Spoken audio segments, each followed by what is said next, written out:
ಯಾವ ರೀತಿ ನಮ್ಮ ಪಾಪದ ಮೇಲೆ ನಾವು ಅಳಬೇಕು ಅಂತ ನಾವು ಅದೇನು ಮಾಡಬಾರ್ದು, ತಕ್ಷಣ ಮಾಡಬಾರ್ದು. ಏನು ಮಾಡಬೇಕು, ರಿಪೆಂಟೆನ್ಸ್ ಅನ್ನೋದು ಅಥವಾ ಮನಸಾಂತರ ಅನ್ನೋದು ಸಮಯ ತಗೊಳುತ್ತೆ. ಯಾವ ರೀತಿ ಆ ಕಾಲದಲ್ಲಿ ಒಂದು ಸಾವಿನಲ್ಲಿ ಸಮಯ ತಗೊಳ್ತಾಯಿದ್ರು, ಎಷ್ಟು ದಿವಸ ತೊಗೊಂಡ್ರು, ಯಾಕೋಬಿನ ಸಾವಿಗೆ 77 ಡೇಸ್ ತೊಗೊಳ್ತಾರೆ. 77 ದಿವಸ ಏನು ಮಾಡ್ತಾಯಿದ್ದಾರೆ, ಅವರು ಸಾವನ್ನು ಏನು ಮಾಡ್ತಾಯಿದ್ದಾರೆ, ಅದರ ದುಃಖ ಅನುಸಾರ ಮಾಡ್ತಾರೆ. ಅದೇ ರೀತಿ ನಾವು ನಮ್ಮ ಪಾಪದ ಮೇಲೆ ಏನು ಮಾಡಬೇಕು, ಅದರ ಸಾವನ್ನು, ನಮ್ಮ ಹಳೆಯ ಗುಣದ ಸಾವನ್ನು ಏನು ಮಾಡಬೇಕು, ನಾವು ಅನುಸಾರ ಮಾಡಬೇಕು. ಓಕೆ, ಇವತ್ತು ನಾವು ಯಾವುದು ಕುರಿತಾಗಿ ನೋಡೋಣ ಅಂದರೆ ಎಜಿಕಿಯ ರಾಜನ ಬಗ್ಗೆ ನೋಡೋಣ. 2 ಅರಸರು, 2ನೇ ಅರಸರು, 2 ಕಿಂಗ್ಸ್,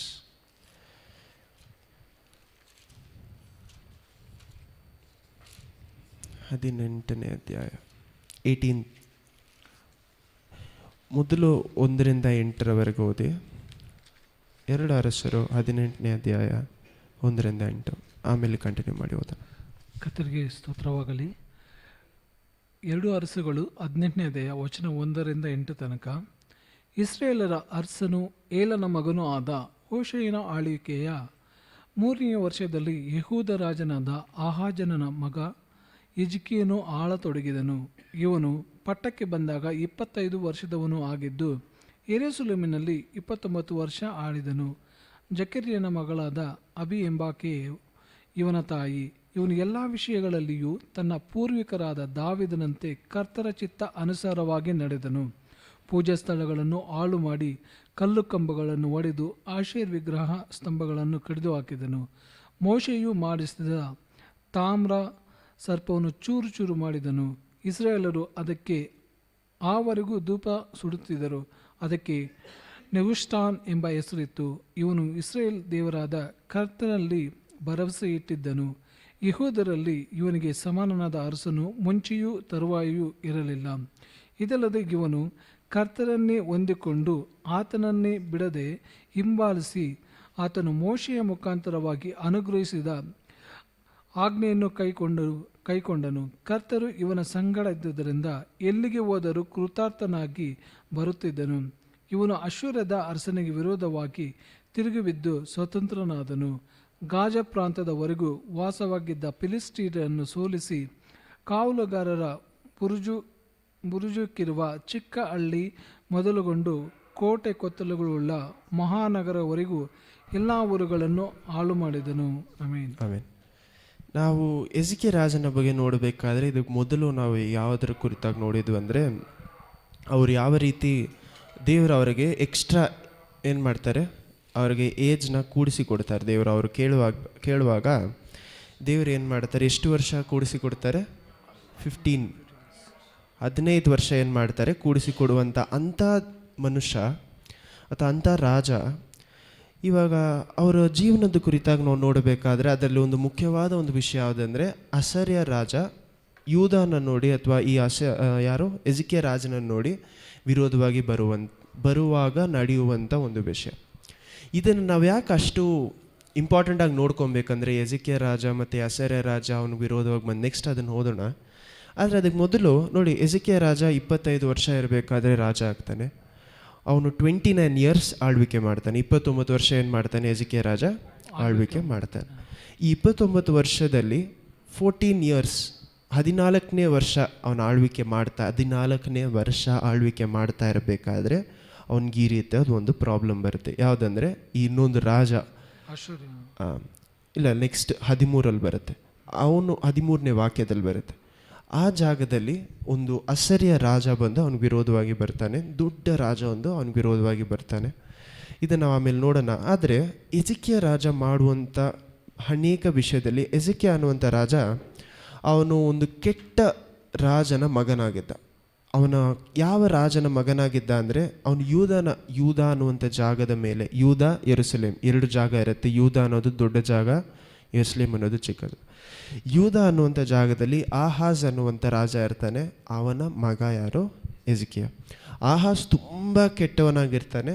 ಎಜಿಕಿಯ ಅವನ ಮಗನಾಗಿದ್ರೂ ದಾವೀದನು ಯಾವ ರೀತಿ ದೇವರಿಗೆ ಭಯಪಟ್ಟು ನಡೆದುಕೊಂಡ್ರು ಆ ರೀತಿ ದೇವರಿಗೆ ಭಯಪಟ್ಟು ನಡೆದುಕೊಂಡ ಅಂತ ಎಲ್ಲಿ ಬರೀತಾ ಇದ್ದಾರೆ?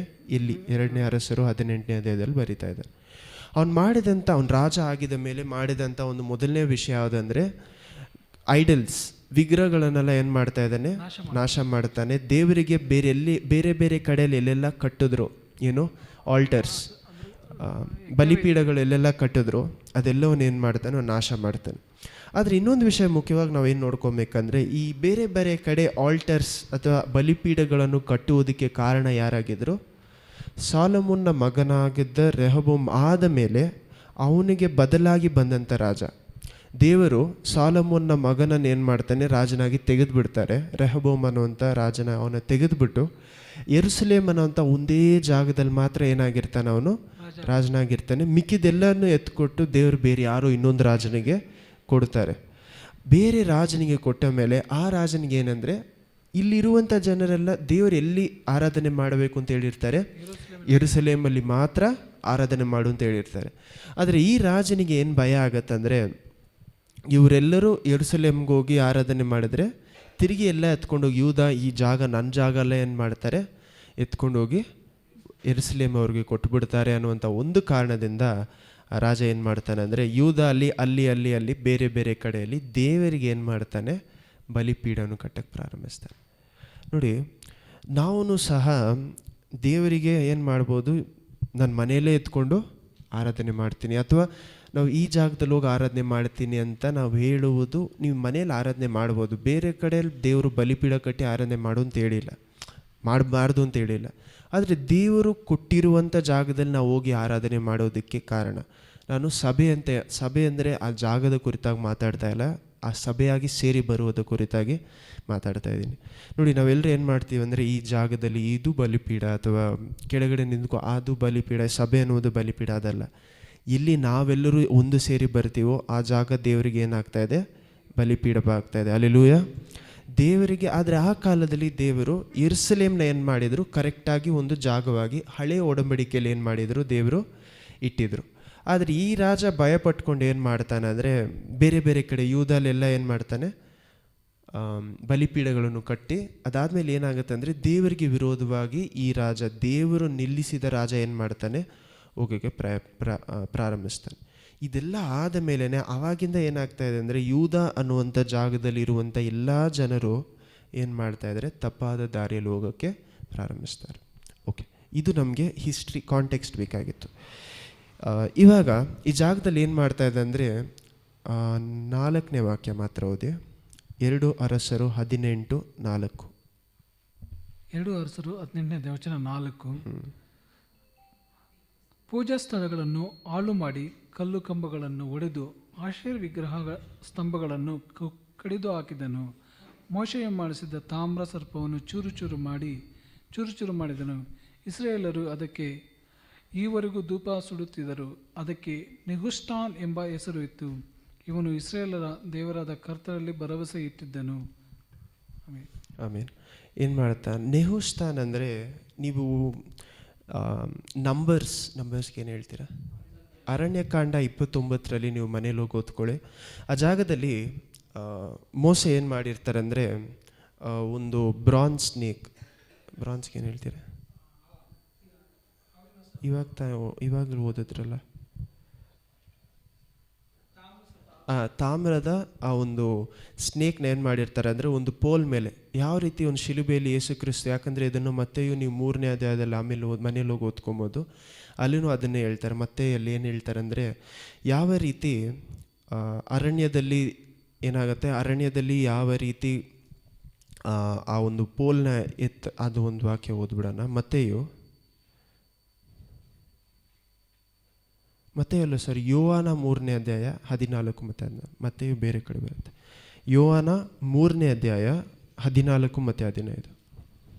ಯೋಹಾನ 3ನೇ ಅಧ್ಯಾಯ 14 ಮತ್ತು 15. ಇದಲ್ಲದೆ ಜನರು ನೋಡಿ ಜೀವದಿಂದ ಉಳಿಯಬೇಕೆಂದು ಮೋಶೆಯು ಅಡವಿಯಲ್ಲಿ ಆ ಸರ್ಪವನ್ನು ಎತ್ತರದಲ್ಲಿ ಇಟ್ಟ ಹಾಗೆಯೇ ಮನುಷ್ಯಕುಮಾರನು ತನ್ನನ್ನು ನಂಬುವವರು ಎಲ್ಲರೂ ನಿತ್ಯ ಜೀವವನ್ನು ಪಡೆಯಬೇಕೆಂದು ಎತ್ತರದಲ್ಲಿ ಇಡಬೇಕು. ಆಮೇಲೆ ನೋಡಿ, ಯಾವ ರೀತಿಯ ತಾಮ್ರದ ಇದನ್ನು ಏನು ಮಾಡಿದ್ರು, ಮೇಲೆತ್ತಿಟ್ರು ಆ ಒಂದು ಸ್ನೇಕ್ನ, ಒಂದು ಹಾವನ್ನು. ಅದೇ ರೀತಿ ಹಾವಿನ ಒಂದು ಸಿಂಬಲ್ ಆಗಿಟ್ಟಿದ್ರು. ಏನಕ್ಕೋಸ್ಕರ ದೇವರು ಅದನ್ನು ಮಾಡಿದ್ರಂದರೆ, ಹಾವು ಯಾವ ರೀತಿ ಸ್ಟಾರ್ಟಿಂಗಲ್ಲಿ ಏನು ಮಾಡುತ್ತೋ, ಸ್ಟಾರ್ಟಿಂಗಲ್ಲಿ ವಂಚನೆ ಮಾಡಿ ಪಿಶಾಚಿ ಏನು ಮಾಡುತ್ತೆ, ಪಾಪದಲ್ಲಿ ನಮ್ಮನ್ನು ತಳ್ಳುತ್ತೋ ಅಥವಾ ಮನುಷ್ಯರನ್ನು ಪಾಪದಲ್ಲಿ ಮೋಸ ಮಾಡಿ ತಳ್ಳುತ್ತೋ, ಅದನ್ನು ಅದೇ ಶಿಲುಬೆಯಲ್ಲಿ ಯೇಸು ಕ್ರಿಸ್ತ ಏನು ಮಾಡ್ತಾರೆ, ಆ ಒಂದು ವಿಷನ ಅಥವಾ ಆ ಒಂದು ಪಾಪದ ವಿಷಯವನ್ನು ಆಚೆ ತೆಗಿತೀನಿ ಅನ್ನುವುದನ್ನು ತೋರಿಸುವುದಕ್ಕೆ ಮೋಸೆ ಮೂಲಕ ಏನು ಮಾಡಿದರು, ಹಳೆ ಒಡಂಬಡಿಕೆಯಲ್ಲಿ ಮಾಡಿದರು. ಆದರೆ ಈ ಒಂದು ಸಿಂಬಲ್ನ ಯೂದ ಜನರು ಏನು ಮಾಡಿಬಿಟ್ರೆ ಅದನ್ನೇ ಒಂದು ವಿಗ್ರಹ ಆಗಿ ಮಾರ್ಪಡಿಸಿದರು. ಅದಕ್ಕೆ ಏನು ಮಾಡ್ತಾಯಿದ್ರು, ಪೂಜೆ ಮಾಡೋಕ್ಕೆ ಪ್ರಾರಂಭಿಸ್ಬಿಟ್ರು. ನೋಡಿ, ಈ ಜನರು ಈ ರೀತಿ ಮಾಡಿದ ಕಾರಣದಿಂದ ಹೆಜ್ಕೇಯ ಏನು ಮಾಡ್ತಾನೆ ಅಂದರೆ, ದೇವರ ವಸ್ತು ಒಂದು ಮೋಸೆ ಕಾಲದಲ್ಲಿ ಏನು ಮಾಡಿದ್ರು, ದೇವರ ವಸ್ತು ಒಂದನ್ನು ಹೆಜ್ಕೇಯ ಏನು ಮೋಸೆ ಕಾಲದಲ್ಲಿ ಇದ್ದ ದೇವರ ವಸ್ತು ಒಂದನ್ನು ಹೆಜ್ಕೇಯ ಏನು ಮಾಡಬೇಕಾಗಿತ್ತು, ಇವಾಗ ನಾಶ ಮಾಡಬೇಕಾಗಿತ್ತು. ಸೊ ದೇವರು ತನ್ನ ಮಹಿಮೆಯನ್ನು ವಸ್ತುಗಳಲ್ಲಿ ಇಡುವುದು ಇಲ್ಲ. ಹಲ್ಲೆಲೂಯಾ. ಇದೆಲ್ಲ ಮುಖ್ಯವಾದ ವಿಷಯ, ನೀವು ಅರ್ಥ ಮಾಡ್ಕೊಳ್ಳಿ. ಇನ್ನು ಇವಾಗ ಮುಂದೆ ಏನು ಮಾಡೋಣ ಅಂದರೆ, ಇವಾಗ ಮೇನ್ ಪಾಯಿಂಟ್ 13ನೇ ವಾಕ್ಯದಿಂದ ಓದಿ. 2 ಅರಸರು 18ನೇ ಅಧ್ಯಾಯ 13ರಿಂದ. 2 ಅರಸರು 18ನೇ ಅಧ್ಯಾಯ ವಚನ 13ರಿಂದ. ಅರಸನಾದ ಹಿಜ್ಕೀಯನ ಆಳ್ವಿಕೆಯ 14ನೆಯ ವರ್ಷದಲ್ಲಿ ಅಶ್ಶೂರದ ಅರಸನಾದ ಸನ್ಹೇರೀಬನು ಬಂದು ಯೆಹೂದದ ಪ್ರಾಂತದ ಕೋಟೆ ಕೊತ್ತಲುಗಳುಳ್ಳ ಎಲ್ಲ ಪಟ್ಟಣಗಳನ್ನು ಸ್ವಾಧೀನ ಮಾಡಿಕೊಂಡನು.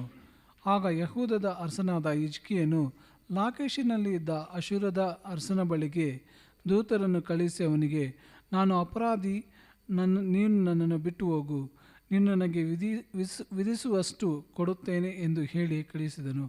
ಅಶ್ಶೂರದ ಅರಸನು 300 ತಲಾಂತು ಬೆಳ್ಳಿಯನ್ನು 30 ತಲಾಂತ ಬಂಗಾರವನ್ನು ಕೊಡಬೇಕೆಂದು ಆಜ್ಞಾಪಿಸಿದನು. ಆಗ ಹಿಜ್ಕೀಯನು ಕರ್ತರ ಆಲಯದಲ್ಲಿಯೂ ಅರಮನೆಯಲ್ಲಿಯೂ ಭಂಡಾರದಲ್ಲಿಯೂ ಸಿಕ್ಕಿದ ಬೆಳ್ಳಿಯನ್ನು ತಾನು ಕರ್ತರ ಆಲಯದ ಕದಗಳಿಗೂ ಕಂಬಗಳಿಗೂ ಒದಿಸಿದ್ದ ಬಂಗಾರ ತಗಡುಗಳನ್ನು ತೆಗೆದುಕೊಂಡು ಅಶ್ಶೂರದ ಅರಸನಿಗೆ ಕಳುಹಿಸಿದನು. ಅಶ್ಶೂರದ ಅರಸನು ಲಾಕೇಶಿನಿಂದ ಮಹಾಸೈನ್ಯ ಸಹಿತವಾದ ತರ್ತಾರ್, ರಬಸೀಸ್, ರಬಕ್ಷಿ ಎಂಬವರನ್ನು ಯೆರೂಸಲೇಮಿನಲ್ಲಿದ್ದ ಹಿಜ್ಕೀಯನ ಬಳಿಗೆ ಕಳುಹಿಸಿದನು. ಇವರು ಘಟ್ಟ ಹತ್ತಿ ಯೆರೂಸಲೇಮಿಗೆ ಬಂದು ಮಡಿವಾಳರ ಹೊಲದ ಮೇಲೆ ಹೋಗುವ ರಾಜಮಾರ್ಗದ ಹತ್ತಿರ ಅಲ್ಲಿಯೇ ಕೆರೆಯ ಕಾಲುವೆ ಬಳಿಯಲ್ಲಿ ಪಾಳೆ ಮಾಡಿಕೊಂಡು ಅರಸನನ್ನು ಕೂಗಿ ಕರೆದರು. ಆಗ ಹಿಲ್ಕೀಯನ ಮಗನೂ ರಾಜಗೃಹಾಧಿಪತಿಯೂ ಆದ ಎಲ್ಯಾಕೀಮ್, ಲೇಖಕನಾದ ಶೆಬ್ನ, ಆಸಾಫನ ಮಗನು ಮಂತ್ರಿ. ಒಂದು ನಿಮಿಷ ಈ ಜಾಗದಲ್ಲಿ ನೋಡಿ ಏನಾಗ್ತಾ ಇದೆ. ಅಸರ್ಯ ರಾಜ ಏನು ಮಾಡ್ತಾ ಇದ್ದಾನೆ, ಇರುವಂಥ ಎಲ್ಲ ಜಾಗಗಳು ಏನು ಮಾಡಿಬಿಡ್ತಾ ಆಲ್ರೆಡಿ ಕ್ಯಾಪ್ಚರ್ ಮಾಡಿಬಿಟ್ಟಿದ್ದಾನೆ. ಏನು ಮಾಡಿದ್ದಾನೆ, ಆಲ್ರೆಡಿ ಆಕ್ರಮಣ ಮಾಡ್ಕೊಂಡಿದ್ದಾನೆ. ಎಲ್ಲ ಅವನ ಕಂಟ್ರೋಲಲ್ಲಿ ಇರಬೇಕಾದ್ರೆ ಇಂಥ ಒಂದು ಸ್ಥಳದಲ್ಲಿ ಇವಾಗ ಏನು ಮಾಡ್ತಾ ಇದ್ದಾನೆ, ಇವನು ಒಂದೇ ಒಂದು ಜಾಗ ಏನು ಮಾಡಬೇಕು, ಈ ರಾಜ ಇರುವಂಥ ಒಂದೇ ಒಂದು ಕೋಟೆಯನ್ನು ಮಾತ್ರ ಏನು ಮಾಡಬೇಕಾಗಿತ್ತು, ನೆಕ್ಸ್ಟು ಕ್ಯಾಪ್ಚರ್ ಮಾಡಿ ಇಡಬೇಕಾಗಿತ್ತು. ಇಂಥ ಜಾಗದಲ್ಲಿ ಅವ್ರು ಏನು ಮಾಡ್ತಾನಂದರೆ, ಅವನೊಂದು ಮೆಸೇಜ್ ಕಳಿಸ್ತಾನೆ. ಯಾರು? ಅಸರ್ಯ ರಾಜ. ಹಿಜ್ಕೀಯ ರಾಜನಿಗೆ ಏನಂತ ಮೆಸೇಜ್ ಕಳಿಸ್ತಾ ಇದ್ದಾನೆ, ಅವನು ಕಳಿಸೋದಕ್ಕೆ ಮೊದಲು ಇವನೇನು ಮಾಡ್ತಾನೆ ನೋಡಿ. ಈ ರಾಜ ಏನು ಮಾಡ್ತಾನೆ, ಹಿಜ್ಕೀಯ ರಾಜ ತಾನೇನು ಹೇಳ್ತಾನೆ ನೋಡಿ, ನೀನು ಏನು ಬೇಕಾದರೂ ಕೇಳಿ, ನಾನು ಏನು ಮಾಡ್ತೀನಿ, ನಿನಗೆ ಕೊಡ್ತೀನಿ, ನಾನು ತಪ್ಪು ಮಾಡಿದ್ದೀನಿ ಅಂತಾನೆ. ಅವನು ಯಾವ ತಪ್ಪು ಮಾಡಿರಲ್ಲ, ಆದರೆ ಆ ಜಾಗದಲ್ಲಿ ಒಂದು ಸ್ಟೇಟ್ಮೆಂಟ್ ಏನು, ನಾನೇನು ಮಾಡ್ತಾ ಇದ್ದೀನಿ, ನಿನಗೆ ಸರೆಂಡರ್ ಮಾಡ್ತಾ ಇದ್ದೀನಿ ಅನ್ನೋದನ್ನು ತೋರಿಸೋದಕ್ಕೆ ಈ ಒಂದು ವಿಷಯವನ್ನು ಹೇಳ್ತಾನೆ. ಆವಾಗ ರಾಜ ನೋಡಿ ಏನೆಲ್ಲ ಕೇಳ್ತಾನಂತ 14ನೇ ವಾಕ್ಯದಲ್ಲಿ ನೋಡಿ, 10,000 ಕಿಲೋ ನೋಡಿ ಕೇಳ್ತಾನೆ. ಆಗ ಯೆಹೂದದ ಅರಸನಾದ ಹಿಜ್ಕೀಯನು ಲಾಕೇಶಿನಲ್ಲಿ ಇದ್ದ ಅಶ್ಶೂರದ ಅರಸನ ಬಳಿಗೆ ದೂತರನ್ನು ಕಳಿಸಿ ಅವನಿಗೆ, ನಾನು ಅಪರಾಧಿ, ನೀನು ನನ್ನನ್ನು ಬಿಟ್ಟು ಹೋಗು, ನೀನು ನನಗೆ ವಿಧಿಸುವಷ್ಟು ಕೊಡುತ್ತೇನೆ ಎಂದು ಹೇಳಿ ಕಳುಹಿಸಿದನು. ಅಶ್ಶೂರದ ಅರಸನು 300 ತಲಾಂತು ಬೆಳ್ಳಿಯನ್ನು 30 ತಲಾಂತು ಬಂಗಾರವನ್ನು ಕೊಡಬೇಕೆಂದು ಆಜ್ಞಾಪಿಸಿದನು. ನೋಡಿ, 300 ತಲಾಂತು ಬೆಳ್ಳಿ ಅಂದರೆ 10,000 ಕಿಲೋ ಬೆಳ್ಳಿ. 10,000 ಕಿಲೋ ಅಂದರೆ ಎಷ್ಟು, ಒಂದು 3 ಟನ್ ಬರ್ಬೋದಾ? 10,000 ಕಿಲೋ 11 ಟನ್ ಬರುತ್ತೆ. 10,000 ಕಿಲೋ 11 ಟನ್ ಏನು ಕೊಡಬೇಕಾಗಿತ್ತು, ಸಿಲ್ವರ್ ಕೊಡಬೇಕಾಗಿತ್ತು. ಮತ್ತು 1 ಟನ್ ಏನು ಕೊಡಬೇಕಾಗಿತ್ತು, ಗೋಲ್ಡ್. ಏನಕ್ಕೋಸ್ಕರ, ನೀನು ಮಾಡ್ತಾ ಇರುವಂಥ ಈ ಒಂದು ಅಟ್ಯಾಕ್ನ ಏನು ಮಾಡಿ, ಸ್ಟಾಪ್ ಮಾಡಿ ಅಂತ ಹೇಳುವುದಕ್ಕೆ 11 ಟನ್ನು ಏನು ಕೊಡ್ತಾನೆ, ಸಿಲ್ವರ್ ಕೊಡ್ತಾನೆ, 1 ಟನ್ನು ಗೋಲ್ಡ್ ಕೊಡಬೇಕಾಗಿತ್ತು. ಇಷ್ಟು ಕೊಟ್ಟು ಏನು ಮಾಡ್ತೀನಿ, ಏನೆಲ್ಲ ಮಾಡ್ತಾರೆ ಅಂತ ಹೇಳ್ತಾನೆ ನೋಡಿ. 15ನೇ ವಾಕ್ಯ, ಹಿಜ್ಕೀಯ ರಾಜ 15:16. ಆಗ ಹಿಜ್ಕೀಯನು ಕರ್ತರ ಆಲಯದಲ್ಲಿಯೂ ಅರಮನೆಯ ಭಂಡಾರದಲ್ಲಿಯೂ ಸಿಕ್ಕಿದ ಬೆಳ್ಳಿಯನ್ನು ತಾನು ಕರ್ತರ ಆಲಯದ ಕದಗಳಿಗೂ ಕಂಬಗಳಿಗೂ ಒದಿಸಿದ್ದ ಬಂಗಾರದ ತಗಡನ್ನು ತೆಗೆದುಕೊಂಡು ಅಶುರದ ಅರಸನಿಗೆ ಕಳುಹಿಸಿದನು. ಎಲ್ಲಿಂದ ತೆಗೆದು ಇನ್ನು 16 ಓದಿ. ಅಶುರದ ಅರಸನು ಲಾಕಿಷಿನಿಂದ ಮಹಾಸೈನ್ಯ ಸಹಿತರಾದ ತರ್ತಾನ್, ರಬಸಿಸ್, ರಬಾಕ್ಷಿ ಎಂಬುವರನ್ನು ಒಂದು ನಿಮಿಷ ನೋಡಿ, ಅವನು ಮೊದಲು ಎಲ್ಲಿಂದ ಕೊಡ್ತಾ ಇದ್ದಾನೆ? ತನ್ನ ಸ್ವಂತ ಅರಮನೆಯಿಂದ ಕೊಡ್ತಾ ಇದ್ದಾನೆ. ನೆಕ್ಸ್ಟು ದೇವರ ಆಲಯದಿಂದನೇ ಎತ್ತು ಕೊಡ್ತಾ ಇದ್ದಾನೆ. ದೇವರ ಆಲಯದಲ್ಲಿ ಮಾತ್ರ ಅಲ್ಲ, ದೇವರ ಆಲಯದಲ್ಲಿ ಡೋರ್ಗೆ ಹಾಕಿರುವಂಥ ಗೋಲ್ಡ್ ಸಿಲ್ವರ್ನು ಸಹ ಏನು ಮಾಡ್ತಾ ಇದ್ದಾನೆ? ತೆಗೆದು ಕೊಡ್ತಾ ಇದ್ದಾನೆ. ನೋಡಿ, ಒಂದು ವಾಕ್ಯ ಇದೆಯಲ್ಲ ದೇವರ ವಾಕ್ಯದಲ್ಲಿ, the enemy comes to steal ಅಂತ ಒಂದು ವಾಕ್ಯ ಇದೆ. ಅಂದರೆ ದೇವರಿಗೆ ವಿರೋಧವಾಗಿರುವಂಥ ಎದುರಿ ವೈರಿ ಪಿಶಾಚ್ ಏನು ಮಾಡ್ತಾನಂತೆ? ಫುಲ್ಲಾಗಿ ಎಲ್ಲವನ್ನೂ ಏನು ಮಾಡ್ತಾನಂತೆ? ಲೂಟಿ ಹೊಡೆಯೋದಕ್ಕೋಸ್ಕರ ಬಂದಿದ್ದಾನೆ ಅಥವಾ ಬರ್ತಾನೆ ಅಂತ ದೇವರ ವಾಕ್ಯದಲ್ಲಿದೆ.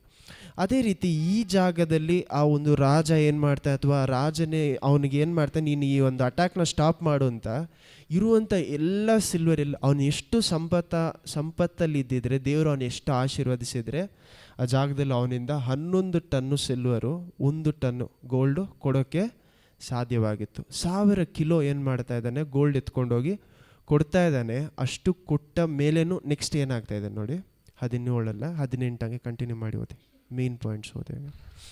ಆಗ ಇಲ್ಕಿಯ ಮಗನು ರಾಜಗೃಹಾಧಿಪತಿಯೂ ಆದ ಎಲಕಿಮ್, ಲೇಖಕನಾದ ಶಬ್ನ, ಆಸಪ್ಪನ ಮಗನು ಮಂತ್ರಿಯೂ ಆಗಿದ್ದ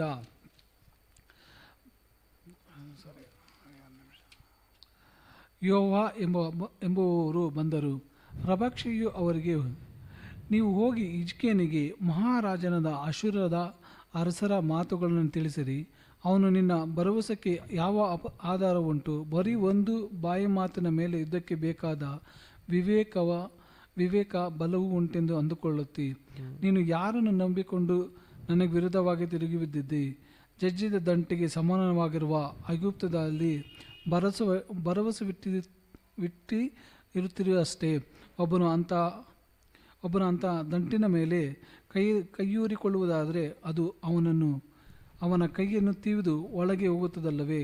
ಐಗುಪ್ತದ ಅರಸನಾದ ಫರೋಹನಲ್ಲಿ ಭರವಸೆ ಇಟ್ಟವರಿಗೆ ಅದೇ ಗತಿಯಾಗುವುದು. ಆಮೇಲೆ ಒಂದು ನಿಮಿಷ, ಈ ಜಾಗದಲ್ಲಿ ಅವನು ಏನು ಮಾಡ್ತಾನೆ ಅಂದರೆ, ಎಲ್ಲಿ ಬಂದು ಕರೆಕ್ಟಾಗಿ ಈ ಒಂದು ಮನುಷ್ಯ ಕೂತ್ಕೊಂಡಿರ್ತಾನೆ ಅಂದರೆ, ಯಾರಂದರೆ ಈ ಒಂದು ರಾಜ ಈ ಜಾಗದಲ್ಲಿ ಎಲ್ಲಿ ಕರೆಕ್ಟಾಗಿ ಕೂತ್ಕೊಂಡಿರ್ತಾನೆ? 17ನೇ ವಾಕ್ಯದಲ್ಲಿ ಓದಿದ್ರೆ ಒಳಗಡೆ ನೀರು ಬರಬೇಕಲ್ಲ, ಆ ಒಂದು ಫೋರ್ಟ್ ಒಳಗಡೆ. ಯಾರಿಗೆ? ನಮ್ಮ ಎಜಿಕಿಯ ರಾಜನ ಅಥವಾ ಆ ಒಂದು ಒಳಗಡೆ ಇರುವಂಥ ಜನರಿಗೆ ಎಲ್ಲಿ ನೀರು ಒಳಗಡೆ ಬರಬೇಕು ಕರೆಕ್ಟಾಗಿ ಆ ಜಾಗದಲ್ಲಿ ಹೋಗಿ ಏನು ಮಾಡ್ತಾನೆ? ಈ ಒಂದು ರಾಜ ಕೂತ್ಕೊಳ್ಳಿ, ಅಥವಾ ಆ ಜಾಗದಲ್ಲಿ ಹೋಗಿ ಬ್ಲಾಕ್ ಮಾಡ್ತಾರೆ. ಏನಕ್ಕೋಸ್ಕರ ಆ ಕಾಲದಲ್ಲಿ ಇದನ್ನು ಮಾಡ್ತಾಯಿದ್ರು? ಅಥವಾ ಇವಾಗಲೂ ಸಹ ವಾರ್ ಮಾಡಬೇಕು, ಇವಾಗಲೂ ಸಹ ಯುದ್ಧ ಮಾಡಬೇಕಂದ್ರೆ ಫಸ್ಟು ಎಲ್ಲಿ ಕೈ ಇಡ್ತಾರೆ ಅಂದರೆ ಊಟ ಮತ್ತು ನೀರು. ಯಾಕಂದರೆ ಊಟ ಮತ್ತು ನೀರಲ್ಲಿ ನಾವು ಕೈ ಇಟ್ಟು ಸ್ಟಾಪ್ ಮಾಡಿದ್ರೆ ಅಲ್ಲಿರುವಂಥ ಜನರು ಆಟೋಮೆಟಿಕ್ಕಾಗಿ ಏನು ಮಾಡಬೇಕು? ಆಚೆ ಬರಲೇಬೇಕು. ಆ ಕಾರಣದಿಂದ ನೋಡಿ, ಯಾವ ರೀತಿ ಅಂದರೆ ಈ ಒಂದು ರ್ಯಾಟ್ ಇದೆಯಲ್ಲ, ಒಂದು ಇಲಿಗೆ ಏನು ಮಾಡ್ತಾರೆ ಅಂದರೆ ಫುಲ್ ಎಲ್ಲ ಬ್ಲಾಕ್ ಮಾಡಿಬಿಟ್ಟು ಒಳಗಡೆ ಏನು ಮಾಡ್ತಾರೆ? ಬೆಂಕಿ ಇಟ್ಬಿಡ್ತಾರೆ. ಏನಕ್ಕೆ ಬೆಂಕಿ ಆ ಒಂದು ಘಾಟಿಗೆ ಏನಾಗಬೇಕು? ಒಂದು ಸತ್ತೋಗ್ಬೇಕು ಅಥವಾ ಓಡಿ ಆಚೆ ಬರಬೇಕು. ಎರಡಲ್ಲಿ ಒಂದು ಏನಾಗಬೇಕು ಆಗಬೇಕು ಅಂತ ಏನು ಮಾಡ್ತಾರೆ? ಆ ರೀತಿ ಇಲ್ಲಿ ಏನು ಮಾಡ್ತಾರೆ ಅಂದರೆ ಊಟನೂ ನೀರು ಸ್ಟಾಪ್ ಆಗಿಬಿಡ್ಬೇಕು. ಕರೆಕ್ಟಾಗಿ ಅಂಥ ಜಾಗದಲ್ಲಿ ಹೋಗಿ ಎಲ್ಲಿ ಒಳಗಡೆ ಆ ಒಂದು ಫೋರ್ಟಿಗೆ ಏನಿರುತ್ತೆ, ಒಂದೇ ಎಂಟ್ರಿ ಒಂದೇ ಆಚೆ. ಒಂದು ಆ ಕಡೆಯಿಂದ ತೊಗೊಬೇಕು, ಎಲ್ಲಿ ಈಜಿಪ್ಟಿನಿಂದ ತೊಗೊಬೇಕು, ಅಥವಾ ಈ ಕಡೆ ಒಂದೇ ಎಂಟ್ರಿ ಒಂದೇ. ಅವ್ನು ಕರೆಕ್ಟಾಗಿ ಹೋಗಿ ಏನು ಮಾಡ್ತಾನೆ? ಅಲ್ಲಿ ಈ ರಾಜ ಏನು ಮಾಡ್ತಾನೆ? ಬ್ಲಾಕ್ ಮಾಡಿಬಿಡ್ತಾನೆ. ಅದಕ್ಕೆ ಈ ಜಾಗದಲ್ಲಿ ಏನು ಮಾಡ್ತಾ ಇದ್ದಾನೆ ಅಂದರೆ, ಈಜಿಪ್ಟ್ ಮೇಲೆ ನಿಮ್ಗೆ ಹೆಲ್ಪ್ ಮಾಡ್ತಾರೆ ಅಂತ ನಿಮ್ಮ ನಂಬಿಕೆ ಇದೆಯಾ? ನಮ್ಗೆ ವಿರೋಧವಾಗಿ ಬರ್ತಿರಲ್ಲ ಅಂತ ಏನು ಮಾಡ್ತಾನೆ? ಇವನು ಒಂದು ಮೆಸೆಂಜರ್ ಕಳಿಸ್ತಾ ಇದ್ದಾನೆ. ಯಾರು? ಅಸರ್ಯ ರಾಜ. ಅಸರ್ಯ ರಾಜ ತಾನಾಗಿ ಬಂದು ಮಾತಾಡ್ತಾ ಇಲ್ಲ. ಎಜಿಕಿಯ ರಾಜನಿಗೂ ಅವನ ಅಫಿಷಿಯಲ್ಸ್ಗೂ ಏನು ಮಾಡ್ತಾನೆ? ಎಲ್ಲರ ಮುಂದೆ ಏನು ಮಾಡ್ತಾನೆ? ಇದೆಲ್ಲವನ್ನು ಮಾತಾಡ್ತಾ ಇದ್ದಾನೆ. ಕಂಟಿನ್ಯೂ ಮಾಡಿ 22ನೇ ವಾಕ್ಯ. ಒಂದು ವೇಳೆ ನೀವು ನಮ್ಮ ದೇವರಾದ ಕರ್ತರನ್ನು ನಂಬಿಕೊಂಡಿದ್ದೇವೆ ಎಂದು ಹೇಳಬಹುದು. ಹಿಜ್ಕೀಯನು ಯೆರೂಸಲೇಮಿನ ಯಜ್ಞವೇದಿಯ ಮುಂದೆಯೂ ಆರಾಧನೆ ಮಾಡಬೇಕೆಂಬುದಾಗಿ ಯೆಹೂದ್ಯರಿಗೂ ಯೆರೂಸಲೇಮಿನವರಿಗೂ ಆಜ್ಞಾಪಿಸಿ, ಆ ಕರ್ತರ ಪೂಜಾ ಸ್ಥಳಗಳನ್ನು ಬೇರೆ ಎಲ್ಲ ಯಜ್ಞವೇದಿಗಳನ್ನು ಹಾಳು ಮಾಡಿದ್ದನಲ್ಲ. ನನ್ನ ಒಡೆಯನಾದ ಅಶ್ಶೂರನಾದ ಅರಸನೊಂದಿಗೆ ಪಂಥ ಹಾಕುವುದಕ್ಕೆ ನಿನಗೆ ಮನಸ್ಸುಂಟೋ? ಹಾಗಾದರೆ ಅವನು ನಿನಗೆ 2,000 ಕುದುರೆಗಳನ್ನು ಕೊಡುತ್ತಾನೆ.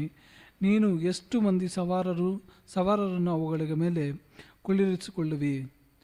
ಇದು ನಿನಗೆ ಅಸಾಧ್ಯವಾಗುವುದಾದರೆ ನನ್ನ ಒಡೆಯನ ಸೇನಾ ಅಧಿಪತಿಗಳಲ್ಲಿ ಅತ್ಯಲ್ಪವನ್ನಾದರೂ ಸೋಲಿಸುವುದು ಹೇಗೆ? ರಥ ಅಶ್ವ ಬಲಗಳ ವಿಷಯವಾಗಿ ಐಗುಪ್ತರನ್ನು ನಂಬುತ್ತೀರಿಯೇ ಎಂದು ಕಾಣುತ್ತದೆ. ಈ ದೇಶವನ್ನು ಹಾಳು ಮಾಡುವುದಕ್ಕೆ ಕರ್ತರ ಚಿತ್ತವಿಲ್ಲದೆ ಬಂದೆನೆಂದು ನೆನೆಸುತ್ತೀಯೋ? ಇಲ್ಲಿಗೆ ಬಂದು ಇದನ್ನು ಹಾಳು ಮಾಡಬಿಡು ಎಂದು ಕರ್ತರೇ ನನಗೆ ಆಜ್ಞಾಪಿಸಿದರೆ ಅನ್ನುತ್ತಾನೆ ಅಂದನು. ನೋಡಿ, ಈ ಜಾಗದಲ್ಲಿ ಏನು ಮಾಡ್ತಾ ಇದ್ದಾರೆ ಅಂದರೆ ಒಂದು ಸುಳ್ಳನ್ನು ಹೇಳ್ತಾನೆ. ಮೊದಲು ಎಲ್ಲಿ ಸ್ಟಾರ್ಟ್ ಆಗ್ತಾ ಇದೆ ನೋಡಿ, ಅವನೇನ ಹೇಳ್ತಾ ಇದ್ದಾನೆ, ಮೊದಲು ನೀನು ಈಜಿಪ್ಟ್ ಮೇಲೆ ಏನು ಮಾಡೋಕ್ಕಾಗಲ್ಲ, ನಂಬಿಕೆ ಇಡೋಕ್ಕಾಗಲ್ಲ ಅಂತ ಹೇಳ್ಬಿಟ್ಟು, ಅದಾದಮೇಲೆ ನೆಕ್ಸ್ಟ್ ಏನು ಮಾಡ್ತಾನೆ, ದೇವರ ಮೇಲೆ ನಂಬಿಕೆ ಇಡು ಅಂತ ನಿಮ್ಮ ರಾಜ ಹೇಳ್ತಾ ಇದ್ದಾನ. ಅವನು ಹೇಳೋದನ್ನು ಕೇಳಬೇಡಿ. ಅವನೇನು ಮಾಡ್ತಾನೆ, ಬರೀ ಯೆರೂಸಲೇಮಲ್ಲಿ ಮಾತ್ರ ಹೋಗಿ ದೇವರನ್ನು ಆರಾಧಿಸಬೇಕು ಅಂತ ಆಲ್ರೆಡಿ ಹೇಳಿದ್ದಾನಲ್ಲ ಅಂತ ಆ ರೀತಿಯೂ ಏನು ಮಾಡ್ತಾ ಇದ್ದಾನೆ, ಅವ್ರ ಜನರಲ್ಲಿ ಏನು ಮಾಡ್ತಾನೆ, ಭಯವನ್ನು ಹುಟ್ಟಿಸೋದು ಅವನ ಕೆಲಸ. ನೆಕ್ಸ್ಟ್ ನೋಡಿ ಏನು ಮಾಡ್ತಾ ಇದ್ದಾನೆ, ನಾನೇ ನಿನಗೇನು ಮಾಡ್ತೀನಿ, ಅಸರ್ಯದವರೇ ನಾನೇನು ಮಾಡ್ತೀವಿ, ನಿಮಗೆ 2,000 ಕುದುರೆಗಳನ್ನು ಕೊಡ್ತೀನಿ, ಅದನ್ನು ನಡೆಸೋದಕ್ಕೆ ನಿಮ್ಮ ಹತ್ರ ಜನರಿದ್ದಾರಾ ಅಂತ ಏನು ಮಾಡ್ತಾ ಇದ್ದಾನೆ ಕೇಳ್ತಾನೆ. ನೆಕ್ಸ್ಟ್ ಏನು ಹೇಳ್ತಾನೆ ನೋಡಿ, ನಮ್ಮ ಹತ್ರ ಇರುವಂಥ ಲೋಯೆಸ್ಟ್ ಅಫಿಷಿಯಲ್ನ ಕೂಡ ನಿಮ್ಮಿಂದ ಏನು ಮಾಡೋಕ್ಕಾಗಲ್ಲ, ಸೋಲ್ಸೋಕ್ಕೆ ಸಾಧ್ಯ ಇಲ್ಲ. ನೆಕ್ಸ್ಟ್ ಒಂದು ಸುಳ್ಳನ್ನು ಹೇಳ್ತಾನೆ ನೋಡಿ, ದೇವರ ದಯೆ ಇಲ್ಲದೆ ಅಥವಾ ನಿಮ್ಮ ದೇವರು ಹೇಳದೆ ನಾನು ಅಟ್ಯಾಕ್ ಮಾಡೋಕ್ಕೆ ಬಂದಿದ್ದೀನಾ, ಸಾಧ್ಯವನಾ? ಓಕೆ, ಇದೆಲ್ಲ ಮುಖ್ಯವಾದ ಪಾಯಿಂಟ್ಸು ಮೈಂಡಲ್ಲಿ ಇಟ್ಕೊಳ್ಳಿ. ಹಾಗೆ ಕಂಟಿನ್ಯೂ ಮಾಡಿ ಓದಿ.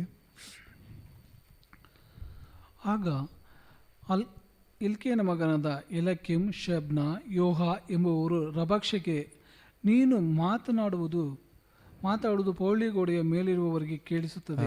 ಆ ಫೋರ್ಟ್ ಮೇಲೆ ಕೂತ್ಕೊಂಡಿರೋರಿಗೆಲ್ಲ ಕೇಳಿಸುತ್ತದೆ.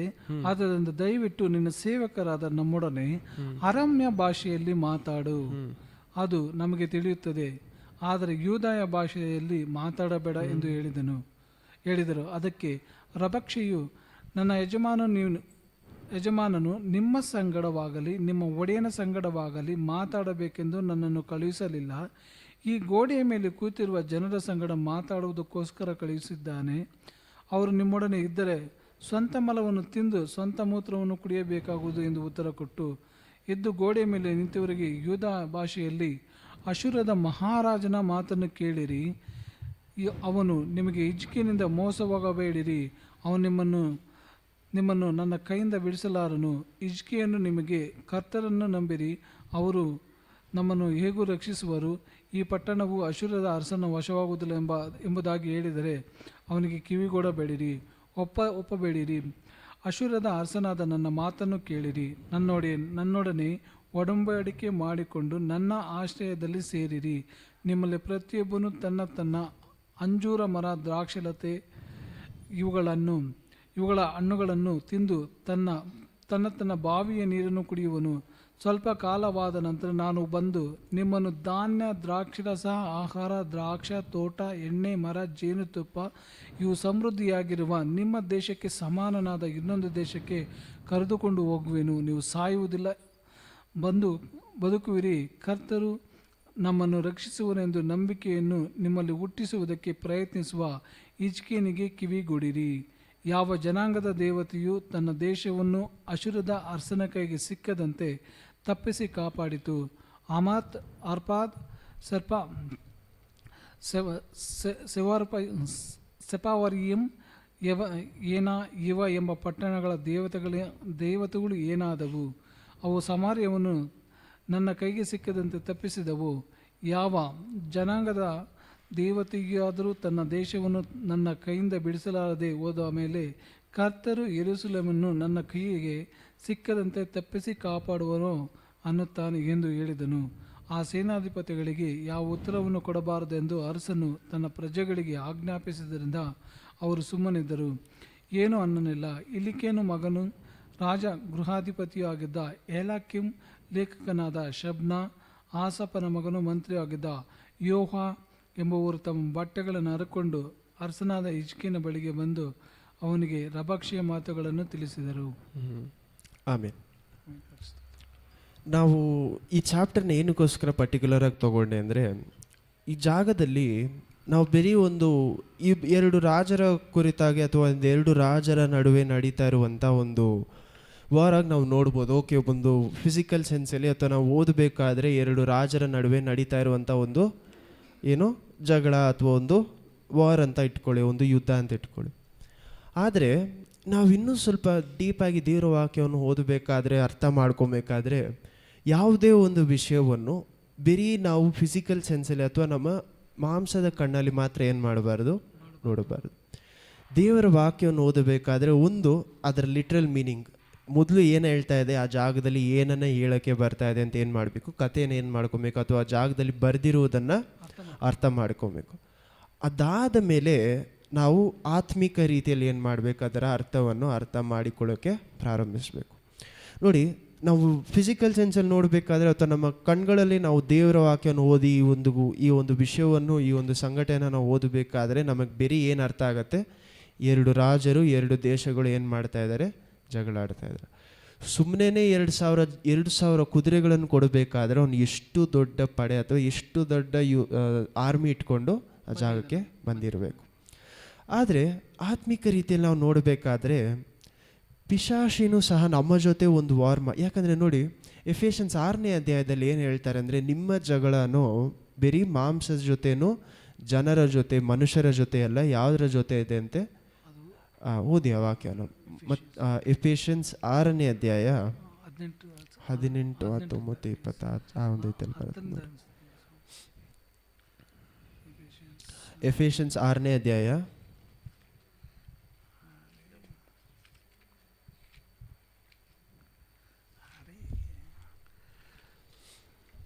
ಎಫಿಷಿಯನ್ಸ್ 6ನೇ ಅಧ್ಯಾಯ ವಚನ 10ರಿಂದ. ಕಡೆ ಮಾತು ಏನೆಂದರೆ, ನೀವು ಕರ್ತನನ್ನು ಅವರ ಅತ್ಯಧಿಕವಾದ ಶಕ್ತಿಯನ್ನು ಆಶ್ರಯಿಸಿಕೊಂಡವರಾಗಿ ಬಲಗೊಳ್ಳಿರಿ. ಸೈತಾನನ ತಂತ್ರೋಪಾಯಗಳನ್ನು ನೀವು ಎದುರಿಸಿ ನಿಲ್ಲುವುದಕ್ಕೆ ನೋಡಿ, ಚೆನ್ನಾಗಿ ಅರ್ಥ. ಸೈತಾನನ ಒಂದು ಟ್ಯಾಕ್ಟಿಕ್ಸ್ನ ಎದುರಿಸಿ ನಿಲ್ಲುವುದಕ್ಕೆ ಶಕ್ತರಾಗುವಂತೆ ದೇವರು ದಯಪಾಲಿಸುವ ಸರ್ವ ಆಯುಧಗಳನ್ನು ಧರಿಸಿಕೊಳ್ಳಿರಿ. ನೀವು ಹೋರಾಡುವುದು ಮನುಷ್ಯ ಮಾತ್ರದವರ ಸಂಗಡವಲ್ಲ, ರಾಜತ್ವಗಳ ಮೇಲೆಯೂ ಅಧಿಕಾರಿಗಳ ಮೇಲೆಯೂ ಈ ಅಂಧಕಾರದ ಲೋಕ ಅಧಿಪತಿಗಳ ಮೇಲೆಯೂ ಆಕಾಶ ಮಂಡಲದಲ್ಲಿ ಇರುವ ದುರಾತ್ಮರ ಸೇನೆಗಳ ಮೇಲೆಯೂ ನಾವು ಹೋರಾಡುವವರು ಆಗಿದ್ದೇವೆ. ಸೊ ನಿಮ್ಮ ಹೋರಾಟ ಬಂದು ಮನುಷ್ಯರ ಜೊತೆ ಅಲ್ಲ, ಯಾರ ಜೊತೆ ಅಂತೆ, ಪಿಶಾಚಿ ಜೊತೆ.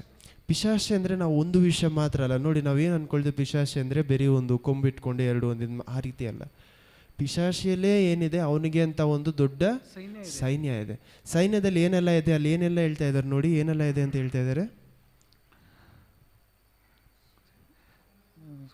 ನಾವು ಹೋರಾಡುವುದು ಮನುಷ್ಯರ ಸಂಗಡ ಅಲ್ಲ, ರಾಜತ್ವಗಳ ಮೇಲೆಯೂ ಅಧಿಕಾರಿಗಳ ಮೇಲೆಯೂ ಈ ಅಂಧಕಾರದ ಲೋಕ ಅಧಿಪತಿಗಳ ಮೇಲೆಯೂ ಆಕಾಶ ಮಂಡಲದಲ್ಲಿರುವ ನೋಡಿ, ಅಂಧಕಾರದ ಲೋಕಾಧಿಪತಿಗಳ ಮೇಲೆಯೂ ಆಕಾಶ ಮಂಡಲದಲ್ಲಿರುವ ದುರಾತ್ಮಗಳ ಮೇಲೆಯೂ ದುರಾತ್ಮಗಳ ಸೈನ್ಯಗಳ ಮೇಲೆಯೂ ಮತ್ತು ರಾಜತ್ವಗಳ ಮೇಲೆ ಇಷ್ಟು ವಿಷಯಗಳ ಮೇಲೆ ನೀವು ಏನು ಮಾಡಬೇಕಾಗಿದೆ, ಹೋರಾಡಬೇಕಾಗಿದೆ. ಅಂದರೆ ನೋಡಿ, ದಾನಿಯೇಲನು ಸಹ ಪ್ರಾರ್ಥನೆ ಮಾಡಬೇಕಾದ್ರೆ ಅವನ ಪ್ರೇಯರ್ಗೆ ಆನ್ಸರ್ ಬರೋಕ್ಕೆ ಎಷ್ಟು ದಿವಸ ಆಗುತ್ತೆ, 21 ಡೇಸ್ ಆಗುತ್ತೆ. ಏನಕ್ಕೋಸ್ಕರ 21 ದಿವಸ ಆಯ್ತಂತೆ? ದೇವರು ಸ್ಟಾರ್ಟಿಂಗಲ್ಲೇ ಆನ್ಸರ್ ಕೊಟ್ಬಿಟ್ರು, ಆದರೆ ಅವನಿಗೆ ಆನ್ಸರ್ ಬಂದು ಸೇರೋಕ್ಕೆ 21 ದಿವಸ. ಯಾಕೆ? ಆ ಒಂದು ಏಂಜಲ್, ಆ ಒಂದು ದೇವದೂತ ಏನು ಮಾಡಬೇಕಾಗಿತ್ತಂತೆ, ವಾನಮಂಡಲದಲ್ಲಿರುವಂಥ ಒಂದು ಪಿಶಾಚಿಗಳು ಏನು ಮಾಡಿಲ್ಲ ಅಂತೆ, ಆನ್ಸರ್ ಬಂದು ಸೇರೋಕ್ಕೆ ಬಿಟ್ಟಿಲ್ಲ, ಹೋರಾಟ ಮಾಡ್ತಾ ಇತ್ತಂತೆ. ಸೊ ನಮಗೆ ಯಾವಾಗ ನಮ್ಮ ಆನ್ಸರ್ ಬರುತ್ತೆ ಅಂತ ನಮಗೆ ಗೊತ್ತಾಗಲ್ಲ. ಆದರೆ ನಮಗೇನು ಗೊತ್ತಾಗಿರ್ಬೇಕಂದ್ರೆ, ಈ ಒಂದು ಆನ್ಸರ್ ಬರುವವರೆಗೂ ಪಿಶಾಚಿ ಏನು ಮಾಡ್ತಾನೆ, ಅಥವಾ ಆ ಒಂದು ಸಮಯ ಬರುವವರೆಗೂ ಏನಕ್ಕೋಸ್ಕರ ದಾನಿಯೇಲನ ಜಾಗದಲ್ಲಿ ಪ್ರಾರ್ಥನೆ ಮಾಡಬೇಕಾಗಿತ್ತು, ಅಥವಾ ಒಂದು ಬಿಡದೆ ಪ್ರಾರ್ಥನೆ ಮಾಡಿ. ಯಾವಾಗಲೂ ಏನು ಹೇಳ್ತಾರೆ, ಎಡೆಬಿಡದೆ ಪ್ರಾರ್ಥನೆ ಮಾಡಿ. ನಾವು ಯಾವಾಗಲೂ ಪ್ರೇಯರಲ್ಲಿ ಕೂತ್ಕೊಳ್ಳೋದು ಅರ್ಥ ಅಲ್ಲ. ಎಡೆಬಿಡದೆ ಪ್ರಾರ್ಥನೆ ಮಾಡಿದರೆ ಒಂದು ವಿಷಯಕ್ಕೋಸ್ಕರ ಏನು ಮಾಡಿ, ಪ್ರಾರ್ಥನೆ ಮಾಡ್ತಾನೆ ಏನಿರಿ, ಕಂಟಿನ್ಯೂಸ್ ಆಗಿ ಪ್ರಾರ್ಥನೆ ಮಾಡಿ. ಯಾಕಂದರೆ ನೋಡಿ, ಯೇಸು ಕ್ರಿಸ್ತು ಆ ಒಂದು 40 ದಿವಸ, ಮತ್ತೆಯು 4ನೇ ಅಧ್ಯಾಯದಲ್ಲಿ ನೀವು ಓದಬೇಕಾದ್ರೆ ದೇವರು ಆ ಒಂದು 40 ಡೇಸ್ ಫಾಸ್ಟಿಂಗ್ ಆದಮೇಲೆ, 40 ಡೇಸ್ ಉಪವಾಸ ಆದಮೇಲೆ ದೇವರು ಯೇಸು ಕ್ರಿಸ್ತು ಎಲ್ಲಿಗೆ ಹೋಗ್ತಾ ಇದ್ದಾರೆ? ದೇವರು ಅವರನ್ನು ಅರಣ್ಯದಲ್ಲಿ ಕರ್ಕೊಂಡು ಹೋಗಿ 40 ದಿವಸ ಫಾಸ್ಟಿಂಗ್ ಮಾಡಿಸಿದ ಮೇಲೆ ಪಿಶಾಚ ಏನು ಮಾಡ್ತಾನೆ? ಆ ಜಾಗದಲ್ಲಿ ಶೋಧನೆ ಕೊಡೋದಕ್ಕೆ ಬರ್ತಾ ಇದ್ದಾನೆ. ಎಷ್ಟೋ ಜನರಿಗೆ ನಾವು ಆ ಜಾಗದಲ್ಲಿ ಏನು ಅರ್ಥ ಮಾಡ್ಕೊಳ್ಳಲ್ಲ ಅಂದರೆ, ದೇವರು ಯೇಸು ಕ್ರಿಸ್ತು ತನ್ನ ಏನು ಮಾಡೋದು, ತನ್ನ ಮಿನಿಸ್ಟ್ರಿ, ತನ್ನ ಒಂದು ಸೇವೆಯನ್ನು ಸ್ಟಾರ್ಟ್ ಮಾಡೋದಕ್ಕೆ ಮೊದಲು ಕರೆಕ್ಟಾಗಿ ಅದಕ್ಕೆ ಮೊದಲು ಏನು ಮಾಡಬೇಕಾಗಿತ್ತು? 40 ದಿವಸ ಫಾಸ್ಟಿಂಗ್ ಮಾಡಿದ ಮೇಲೆ ಪಿಶಾಚ ಜೊತೆಯಲ್ಲಿ ಇರುವಂಥ ಒಂದು ಅವನು ಕೊಡ್ತಾ ಇರುವಂಥ ಒಂದು ಟೆಂಪ್ಟೇಷನ್, ಆ ಒಂದು ಶೋಧನೆಯನ್ನು ದಾಟಿ ಬಂದ ಮೇಲೇ ದೇವರು ಏನು ಮಾಡ್ತಾಯಿದ್ದಾರೆ? ಅವರ ಮಿನಿಸ್ಟ್ರಿನ ಸ್ಟಾರ್ಟ್ ಮಾಡ್ತಾ ಇದ್ದಾರೆ. ಏನಕ್ಕೋಸ್ಕರ ದೇವರು ಅರಣ್ಯದಲ್ಲಿ ಹೋದರು? ಮತ್ತೆ ನೋಡಿ, ನಾವೆಲ್ಲರೂ ಅರ್ಥ ಮಾಡ್ಕೊಂಡ್ವಿ, ದೇವರು ಫಾಸ್ಟಿಂಗ್ ಉಪವಾಸ ಮಾಡೋದಕ್ಕೋಸ್ಕರನೂ ಮತ್ತು ಪವಿತ್ರಾತ್ಮರ ಏನು ಹೇಳ್ತಾರೆ ಅವರನ್ನು ಇಲ್ಲಿ ಅರಣ್ಯದೊಳಗೆ ಕರ್ಕೊಂಡು ಹೋದ್ರು ಅಂತ ವಾಕ್ಯ ಇದೆ. ಅವ್ರನ್ನ ಓದ್ಬಿಡಿ ಒಂದ್ಸತಿ, ಮತ್ತೆ 4ನೇ ಅಧ್ಯಾಯ 1ನೇ ವಾಕ್ಯ ಮಾತ್ರ.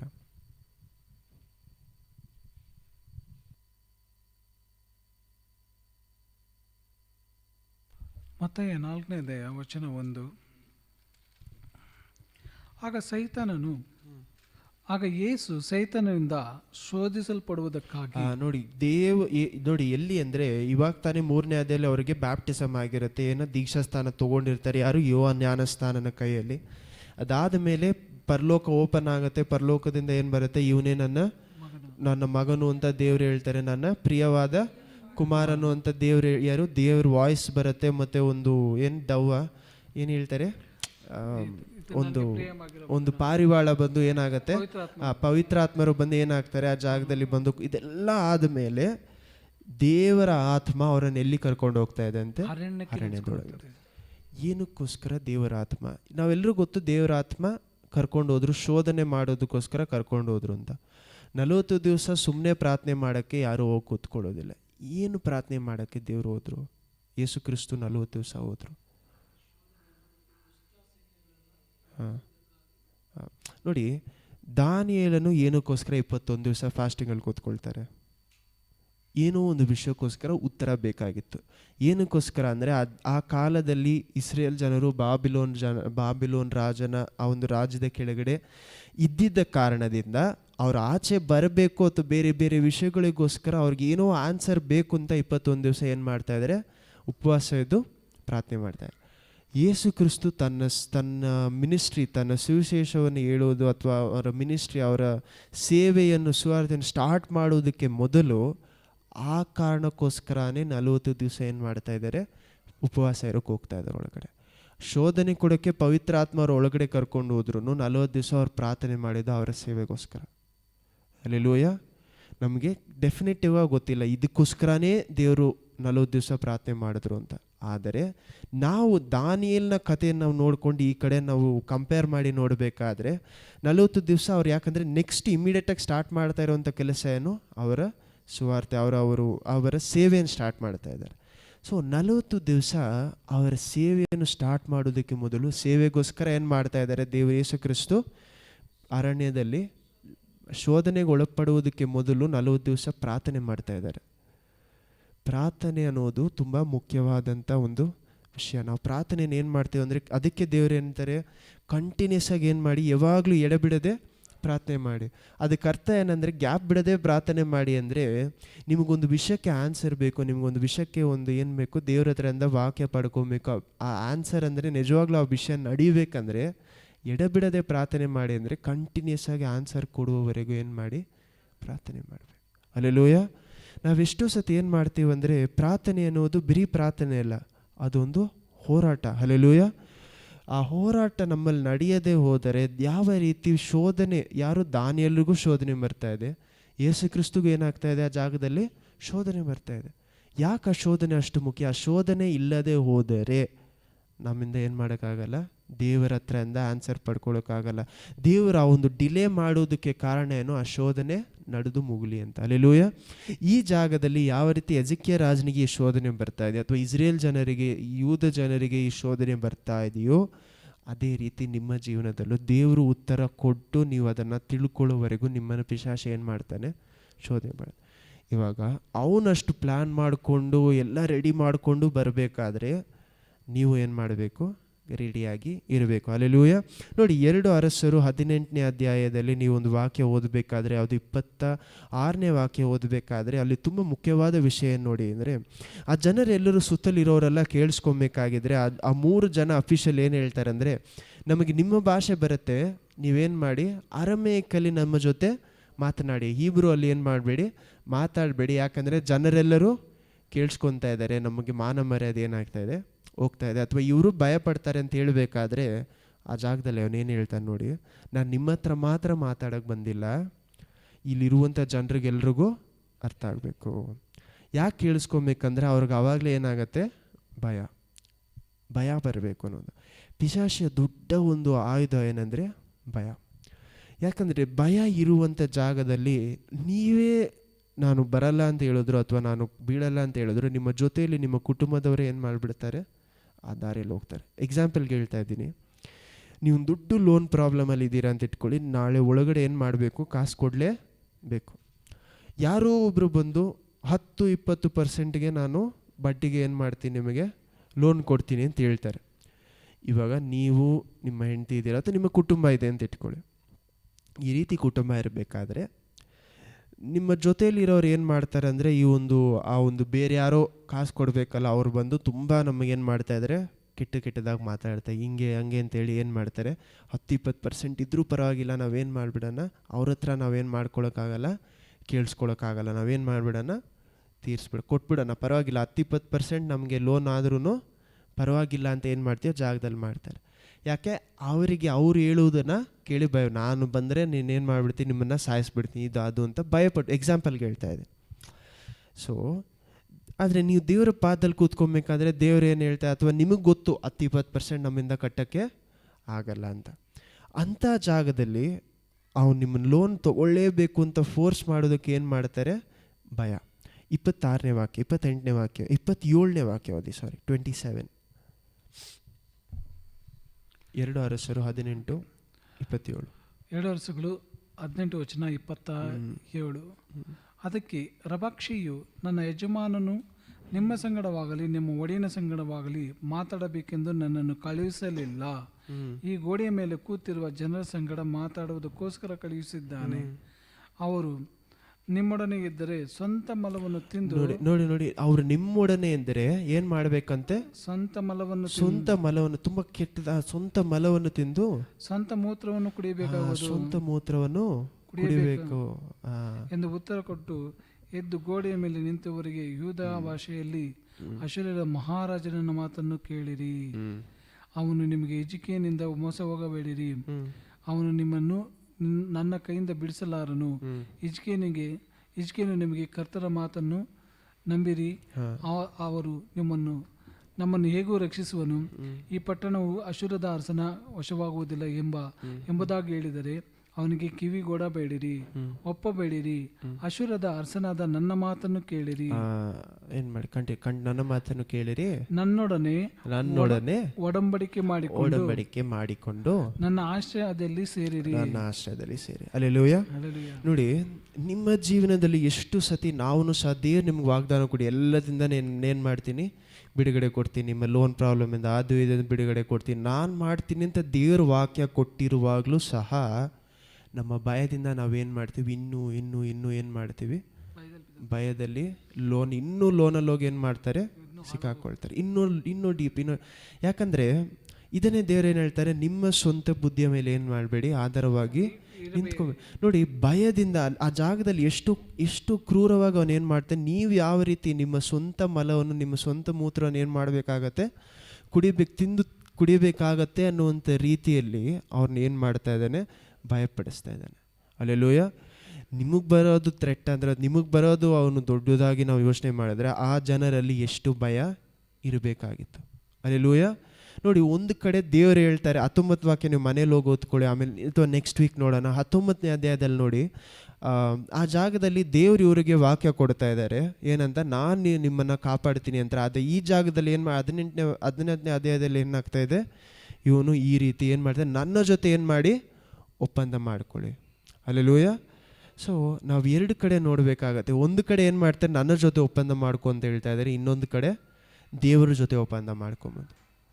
ನಿಮ್ಮ ಜೀವನದಲ್ಲೂ ಸಹ ಪಿಶಾಚ್ ಯಾವಾಗಲೂ ಏನು ಮಾಡ್ತಾನೆ, ಒಂದು ನಮ್ಮ ಕಡೆ ಒಪ್ಪಂದ ಮಾಡ್ಕೊಬೋದು ಅಥವಾ ದೇವರ ಕಡೆ ಒಪ್ಪಂದ ಮಾಡ್ಕೊಬೋದು. ಹಲ್ಲೆಲೂಯಾ. ದೇವರ ಕಡೆ ಒಪ್ಪಂದ ಮಾಡಿಕೊಂಡ್ರೆ ಒಂದು ಪ್ರಾಬ್ಲಮ್ ಏನಂದರೆ, ವಿಶ್ವಾಸದಲ್ಲಿ ತುಂಬ ನಡಿಬೇಕು. ಹಲ್ಲೆಲೂಯಾ. ವಿಶ್ವಾಸದಲ್ಲಿ ಅಂದರೆ ಲಾಸ್ಟ್ ಮೂಮೆಂಟ್ವರೆಗೂ ನಮಗೆ ಗೊತ್ತಾಗಲ್ಲ ದೇವರು ಏನು ಮಾಡ್ತಾರೆ ಅಂತ. ಹಲ್ಲೆಲೂಯಾ.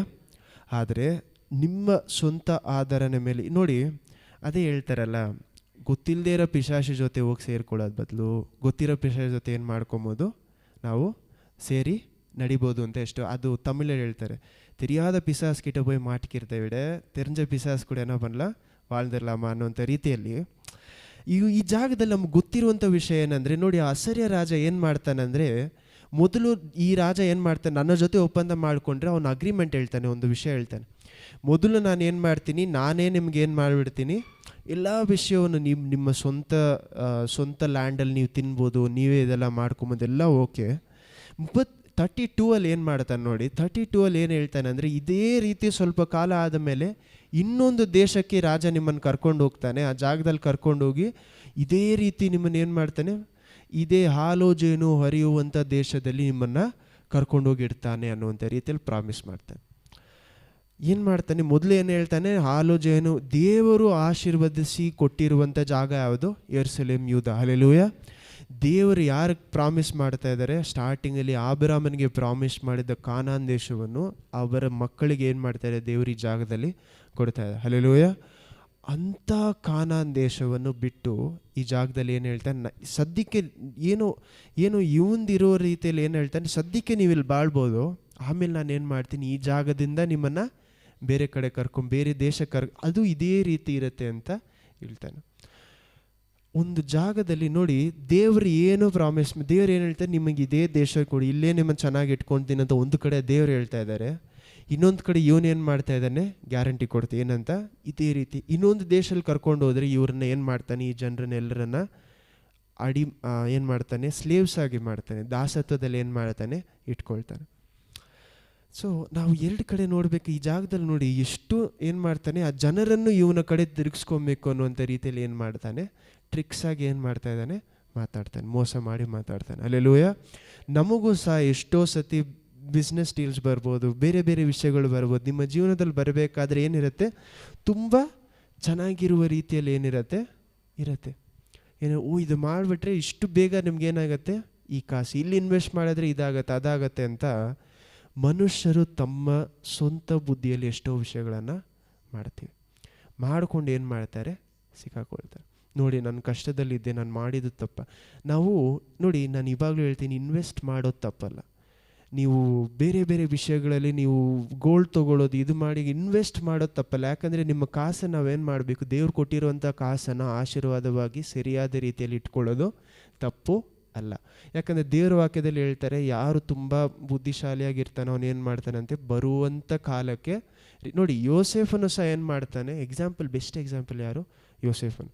ಯಾವಾಗಲೂ ಬರಬೇಕಾಗಿರುವ ಒಂದು ವಿಷಯಕ್ಕೆ 8 ವರ್ಷಕ್ಕೆ ಮುಂಚೆನೇ ಏನು ಮಾಡಿಬಿಡ್ತಾನೆ, ಅವನು ಸೇರಿಸಿಟ್ಟಿರ್ತಾನೆ. ಹಲ್ಲೆಲೂಯಾ.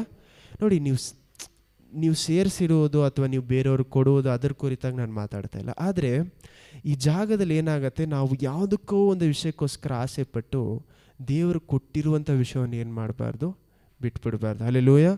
ನಾವು ಯೋಸೇಫನು ಯಾವ ರೀತಿ ದೇವರ ಜೊತೆ ಸೇರಿಕೊಂಡು ತನ್ನ ಇನ್ವೆಸ್ಟ್ಮೆಂಟ್ ಮಾಡ್ತಾನೋ, ಹಲ್ಲೆಲೂಯಾ, ನಾವು ಸಹ ನಮ್ಮ ಕಾಸನ್ನು ಎಲ್ಲಿ ಮಾಡಬೇಕಂತೆ, ದೇವರ ಜೊತೆ ಸೇರಿಕೊಂಡು ದೇವರು ಎಲ್ಲಿ ಹೇಳ್ತಾರೋ ಆ ಜಾಗದಲ್ಲಿ ನಾವು ಏನು ಮಾಡಬೇಕು, ನಮ್ಮ ಜೀವನವನ್ನು ನಡೆಸಬೇಕು. ಹಲ್ಲೆಲೂಯಾ.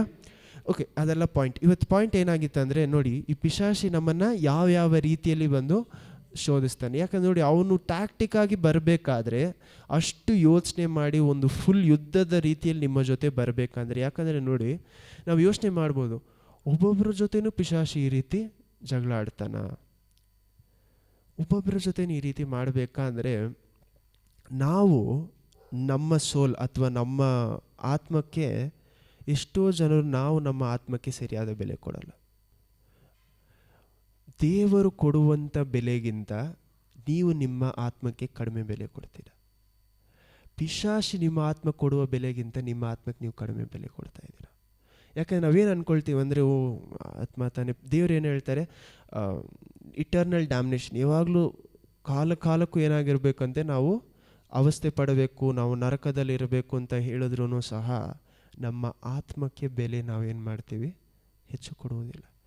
ನೋಡಿ, ಈ ಜಾಗದಲ್ಲಿ ಪಿಶಾಚಿ ನಮ್ಮ ಆತ್ಮಕ್ಕೆ ಕೊಡುವಂತೆ, ನೋಡಿ, ಎಲ್ಲ ಕೆಲಸ ಬಿಟ್ಟು ನಿಮ್ಮ ಆತ್ಮಕ್ಕೋಸ್ಕರ ಕರೆಕ್ಟಾಗಿ ಒಂದು ಜಗಳ ಆಡ್ತಾ ಇದ್ದು, ಯುದ್ಧ ಮಾಡ್ತಾ ಇದ್ದಾನೆ ಅಂದರೆ ನಿಮ್ಮ ಆತ್ಮಕ್ಕೆ ಎಷ್ಟು ಬೆಲೆ ಇರಬೇಕು. ಹಲ್ಲೆಲೂಯಾ. ಅದನ್ನೇ ಯೇಸು ಕ್ರಿಸ್ತ ಏನು ಹೇಳ್ತಾರೆ, ದೇವರು ಏನು ಹೇಳ್ತಾರೆ, ಇಡೀ ಲೋಕವನ್ನೆಲ್ಲ ಸಂಪಾದನೆ ಮಾಡಿಕೊಂಡ್ರು ತನ್ನ ಆತ್ಮವನ್ನು ನಷ್ಟ ಮಾಡಿಕೊಂಡ್ರೆ ಲಾಭ ಏನು?